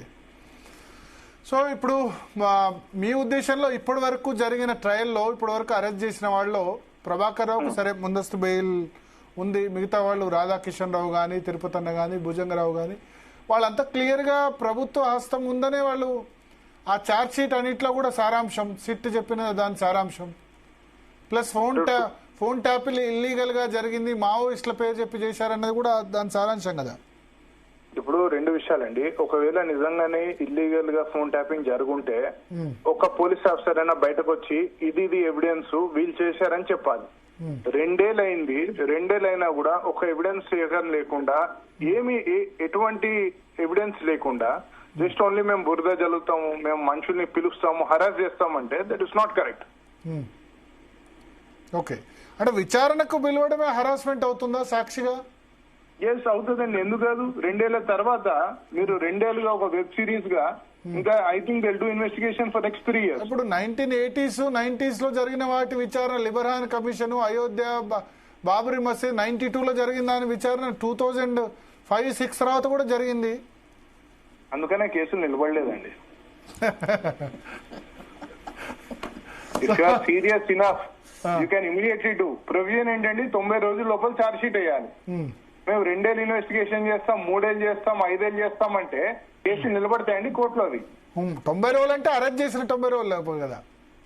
No no no, person arrest చేసిన 90 days. పర్సన్ అరెస్ట్ చేసిన 90 రోజులు కాదా? No no no no no, normal case అయితే 60, మిగతా అయితే 90 days కదా. అఫెన్సెస్ అయితే 90 days from the date of registration of the FIR. కాదు, వాళ్ళకు ప్రొవిజన్ ఉంది, సప్లిమెంటరీ ఛార్జ్ షీట్ వేసుకోవచ్చు, దర్యాప్తు చేసుకోవచ్చు, కానీ that should not be a never ending process. So మీ ఉద్దేశంలో లీగల్ గా ఇదేం వర్కౌట్ అయ్యే కాదు, ఈ విచారణ వరకే ఉంటుంది. నేను ముందే చెప్పిన కదా సార్. ఇప్పుడు మరి అలాంటి కవితను లిక్కర్ స్కామ్ విషయంలో ఎన్ని రోజుల తర్వాత అరెస్ట్ చేశారు? 1 year తర్వాత కదా అరెస్ట్ చేసింది. అయినా ఆమె 8 నెలలు జైల్లో ఉండాల్సి వచ్చింది. మీరే అడ్వకేట్ అప్పుడు. 6 months తను జైల్లో ఉందండి. ట్రయల్ కోర్ట్ అన్ఫార్చునేట్ ఎఫ్ఐఆర్ దాఖలు చేసిన 1 year తర్వాతనే అరెస్ట్ చేశారు, నాకు గుర్తుంది, లిక్కర్ స్కామ్ లో. మీరే అడ్వకేట్. తను ఏ విధంగా అరెస్ట్ అయిందో కూడా ప్రపంచం అందరికీ తెలుసు. పొద్దున పూట కేసు విత్డ్రా చేసుకుంటారు, పోలీసు వాళ్ళు రెడీగా ఉంటారు, ఇక్కడ ఈడీ వాళ్ళు వచ్చి అరెస్ట్ చేస్తారు. సో ఇదంతా ప్రీ ప్లాన్ మేనర్ లో జరిగింది. మీరన్నా ఎఫ్ఐఆర్ దాఖలు చేసిన 90 days లోపు ఛార్జ్ షీట్ వేయాలంటే కవిత అట్లా జరగలేదు కదా. కవిత అయినా సరే కోర్టు యాక్సెప్ట్ చేసింది కదా. 6 నెలల పాటు బెయిల్ ఇవ్వకుండా లాస్ట్ కు సుప్రీంకోర్టులో బెయిల్ ఇవ్వాల్సి వచ్చింది కదా.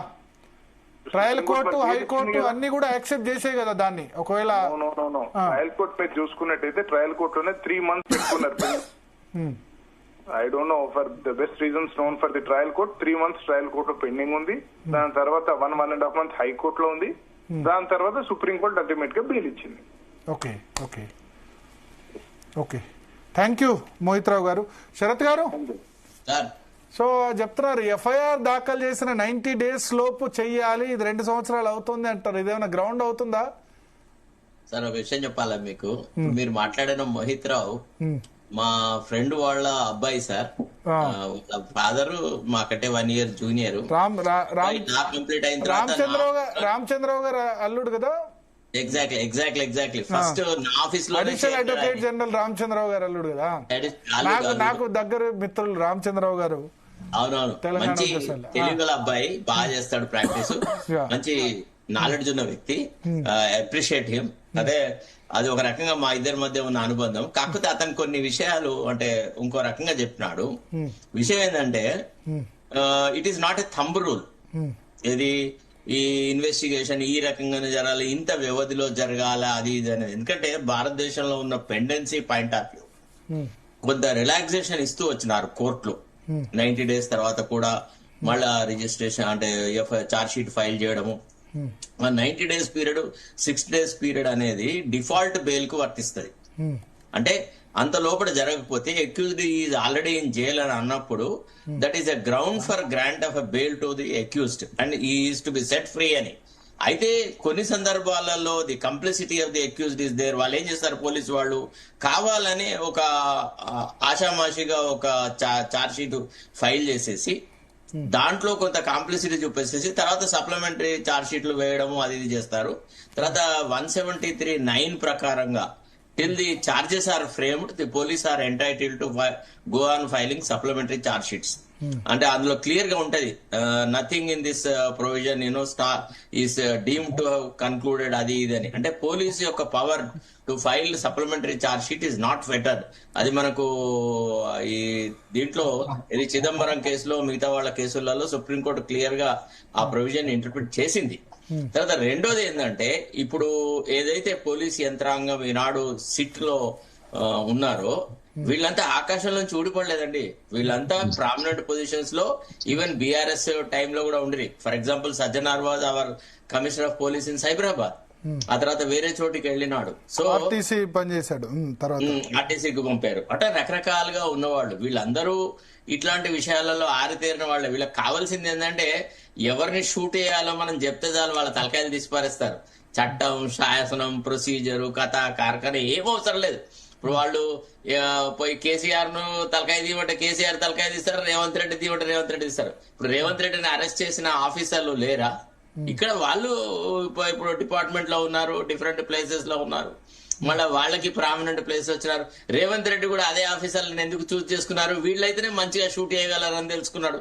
ఆ విషయం గ్రహించే పెట్టుకున్నాడు. ఇప్పుడు నీవు చెప్పిన విధే నీరజాక్ష అట్లా జరుగుతుంది అనమాట వ్యవహారం అంతా. తర్వాత రెండోది, వీళ్ళు ఎంతైతే అమాయకంగా ప్రొజెక్షన్ చేసుకున్నారో బీఆర్ఎస్ వాళ్ళు, మేము టెలిఫోన్ షాపింగ్ అది చేయలేదు ఇది చేయలేదు, అది పచ్చి అబద్ధం. రాజకీయ ప్రయోజనాల కోసమని, రాజకీయ ప్రత్యర్థులను బొందబెట్టడానికని, చేయలేదు అనట్లేదు, చేశారు. చేయడం ప్రొసీజరే. మన్మోహన్ సింగ్ అని చదివి వినిపించారు కదా ఇంతకుముందు కుర్మా విజయ్ గారు. మన్మోహన్ సింగ్ చెప్పారు చేస్తే తప్పేంది. కేటీఆర్ కూడా అన్నారు కదా మొన్న, చేయడం ప్రొసీజర్. అది ఎట్లా చేశారన్నా మాకు తెలియదు, సమాచారం ఇస్తారు. అది చేయడం అన్నది మాకు సంబంధం లేదంటారు. ఏ కారణాల్లో చేయాలో ఆ కారణాల్లో చేయాలి, అంతేగాని దేశ భద్రతకు సంబంధం లేని విషయాలలో రాజకీయ ప్రత్యర్థులను పట్టుకొచ్చే ఎంపీని, ఒక మంత్రిని, ఇప్పుడు బిఎల్ సంతోష్ ని ఏదో పెద్ద కంప్లీట్ గా 2-3 ఎమ్మెల్యేలతోని ప్రభుత్వం కూలిపోతారు సృష్టించడము, తర్వాత ఇన్వెస్టిగేషన్ లో జరుగుతున్నటువంటి అంశాలను ప్రెస్ కాన్ఫరెన్స్ పెట్టి చెప్పడము, ఇవన్నీ చాలా they are unknown to legal procedure sir, criminal procedure కోడ్కు విరుద్ధం. తర్వాత మా మోహిత్ చెప్పినట్టుగా పోలీస్ ఆఫీసర్స్ ఎప్పుడు ప్రెస్ కాన్స్ పెట్టకూడదు. ఇటీవలనే సుప్రీంకోర్టు వాళ్ళు ఏమన్నారు, ప్రీ ట్రయల్లో, ప్రీ అరెస్ట్ స్టేజ్ లో, తర్వాత అరెస్ట్ అయిన తర్వాత పోలీసులు they should follow some guidelines అని అన్నారు. They should not disclose all details about the accused, తర్వాత they should not defame them at a later juncture when they are acquitted. ఆ acquittal వార్తనేమో ఎక్కడో లోపల పేజీలలో వస్తుందని చెప్పేసి ఒక కంపెనీ తయారు చేసినారు వీళ్ళకి గైడ్ లైన్స్ తోని. అవన్నిటిని పెట్టుకొని అన్ని రాష్ట్రాలు ఒక పాలసీ తయారు చేయాలి, పోలీస్ ఆఫీసర్స్ ఏ విషయాలు ప్రెస్ కు చెప్పాలా చెప్పొద్దు అనేటువంటి అంశాల మీద. So these are all certain things which are there అంటే built in checks and balances in our procedure. Procedure is fair to everybody sir. దాన్ని మిస్యూజ్ చేసినప్పుడే మనకు సమస్యలు వస్తాయి. అది రేవంత్ రెడ్డి మిస్యూజ్ చేసినా మనం క్రిటిసైజ్ చేయాల్సిందే, కేసీఆర్ ప్రభుత్వంలో మిస్యూజ్ చేసినా మనం క్రిటిసైజ్ చేస్తాం. మనకి ఇది అది అని అంటూ ఏది లేదనమాట. అది నేను చెప్పదలుచుకున్న పాయింట్. తర్వాత రెండోది, బీఆర్ఎస్ ఏదైతే ఒక రకంగా అడ్వాంటేజెస్ పొజిషన్ లో ఉంటుంది because of the foolish handling of this issue by the present government. ఎట్లా ఈ మున్సిపల్ ఎలక్షన్ సందర్భంలో ఇప్పుడు గెలకాల్సింది కాదు, ఇది ఒక రకమైన సింపతి జనరేట్ అవుతుంది. ఇప్పుడు ఏదో కాంగ్రెస్ అట్లా చేయాల్సింది కాదంటారు. Correct, exactly sir. ఒకటి వార్తను ఏకీభవిస్తుంది, కాంగ్రెస్ పార్టీ ఫ్రీ పబ్లిసిటీ ఇస్తాంది బీఆర్ఎస్ కి. అవునా? మరి అట్లయితే కేసీఆర్ విచారణకు అటెండ్ అయితే ఇంకా సింపతి వచ్చేది. అరే పెద్ద మనిషిని పెద్ద ఆయన పాపం పోలీసులు ఏంది విచారణకు ఇబ్బంది చేసింది. నిజంగానే అనుకుంటారు. విజయ్ గారు చెప్పినట్టు కళ్యాణ లక్ష్మి ఇచ్చిన వాళ్ళు, రైతు బంధు బాగుంది అనుకునే వాళ్ళు అనుకుంటారు ఏంది ఈ కష్టాలు. పెద్ద ఆయనకు పాపం మాకు రైతు బంధు ఇచ్చాడు, కళ్యాణ లక్ష్మి ఇచ్చాడు, ఆ టైంకు రైతు బంధు వేసాడు, ఇప్పటివరకు రైతు బంధు దిక్కులేదు, ఫిబ్రవరి వచ్చినా అని అనుకునే వాళ్ళు అనుకుంటారు కదా. అట్లా ఒకవేళ అటు విచారణకు అటెండ్ అవుతాయి పోలీసులు ఏంది ఇంత పెద్ద మనిషిని విలువడం ఏంది అని అనుకునే వాళ్ళు కూడా అనుకుంటారు. ఒకవేళ విచారణకు అటెండ్ అవుతే సింపతి ఎక్కువ వచ్చేదేమో మరి ఎట్లయితే. సార్ పొలిటికల్ లీడర్లు వీళ్ళు జైలు పోరు, వాళ్ళు జైలు పోరు, విచారణ నడిపించుకుంటారు. భరత్ గారు, ఒక స్టైల్ ఆఫ్ ఫంక్షనింగ్ అనేది ఒక వ్యక్తికి కొంత ఆపాదించబడుతుంది సార్. అంటే నేను 83లో 84లో అప్పుడు ఎన్టీ రామారావుతో వాళ్ళని వాళ్ళ కవర్ చేసే రోజులలో ఎట్లుంటది అంటే, ఫస్ట్ మా తెలుగు తల్లికి మల్లెపూ దండతో మొదలైన తర్వాత నేల ఈనిందా అది అయిందా ఇదైందా అని ఇట్లా ఒక 10 నిమిషాల ఇంట్రొడక్షన్ అంతా సేమ్ ఉంటది. ఆ తర్వాతనే అసలు విషయాలు మాట్లాడుంటారు. అట్నే బీఆర్ఎస్ కార్యకర్తలు కూడా మీరు ఏది టాపిక్ అడిగినా కేసీఆర్ యుగ పురుషుడు దగ్గర నుంచి మొదలెడతారు సార్. వీళ్ళ టాపిక్ స్టాప్స్ విత్ అండి. కానీ వీళ్ళు ఎప్పుడు కూడా ఆత్మవిమర్శ చేసుకోరు. అరే మరి మనం ఒక ఉద్యమ పార్టీ, మనం చేసింది తప్పే కదా, ఇట్లా చేయాల్సింది కాదు కదా, భవిష్యత్ తరాలకు మనం ఏమి మార్గదర్శకత్వం ఇస్తున్నాము. చరణ్ కౌశిక్ గారు చర్చ క్లోజ్ చేయాలి ఒక 3-4 minutes లో. చరణ్ కౌశిక్ గారు, ఇది రాంగ్ టైమింగ్ కాదా మున్సిపల్ ఎలక్షన్ సమయంలో? మళ్ళా అడుగుతున్నా, ఇది మీకు రివర్స్ కూడా కావచ్చు కదా. మీరేదో మంత్రుల ఇష్యూ డైవర్ట్ చేసుకుని ఇక్కడ బీఆర్ఎస్ పార్టీ గుర్తుతో పోతున్న ఎలక్షన్, మళ్ళా మున్సిపల్ ఎలక్షన్. బీఆర్ఎస్ పార్టీ లాగా మీరు రాజకీయం చట్టం ప్రకారం మాత్రం ముందుకు పోతా ఉన్నారు. ఇప్పుడు చూస్తా ఉన్నారు బీఆర్ఎస్ పార్టీ అయితే ప్రతిదీ రాజకీయంగా మలుచుకునే ప్రయత్నం చేసిరు. ఫోన్ ట్యాపింగ్ కూడా వాళ్ళ రాజకీయం కోసం వాడుకున్నారు అనేది చాలా స్పష్టం. ఎందుకంటే ఆ ప్రయాణం జరిగింది వాళ్ళకు, ఇప్పుడు ఆ ప్రయాణం జరిగింది కాబట్టి విచారణ చేస్తున్నారు. దాన్ని కూడా తప్పడితే ఎట్లా? ఇక్కడ విచారణ సంస్థలు పూర్తిస్థాయి అధికారులు ఇచ్చిరు. 90 రోజులలో బెయిల్ సంబంధించిన అంశం విషయంలో చట్టం ఉన్నమాట వాస్తవం. బెయిల్ సంబంధించింది మాత్రమే తప్ప 90 రోజులు దాటినంత మాత్రాన సిట్టుకు సంబంధించి ఏదో జరిగిపోతుంది అనేది అవాస్తవం. ఖచ్చితంగా విచారణ సంస్థలు పూర్తిస్థాయి అధికారాలు ఇచ్చిరు. విచారణ సంస్థలు పూర్తి చేస్తారు. ఇప్పుడు చూడండి, సిట్టుకు సంబంధించి డేట్ కూడా అడిగితే డేట్ కూడా పరిశీలించే ప్రయత్నం జరుగుతా ఉంది. కేసీఆర్ గారు కోరుకున్నారు, దాన్ని కూడా అదే స్వీకరించే ప్రయత్నంలో సిట్టు ముందుకు పోతుందని చెప్పేసి మీరే చెప్తా ఉన్నారు. కాబట్టి చాలా పారదర్శక విచారణ జరుగుతా ఉంది. రాజకీయ కుట్ర కోణానికి తావు లేదు.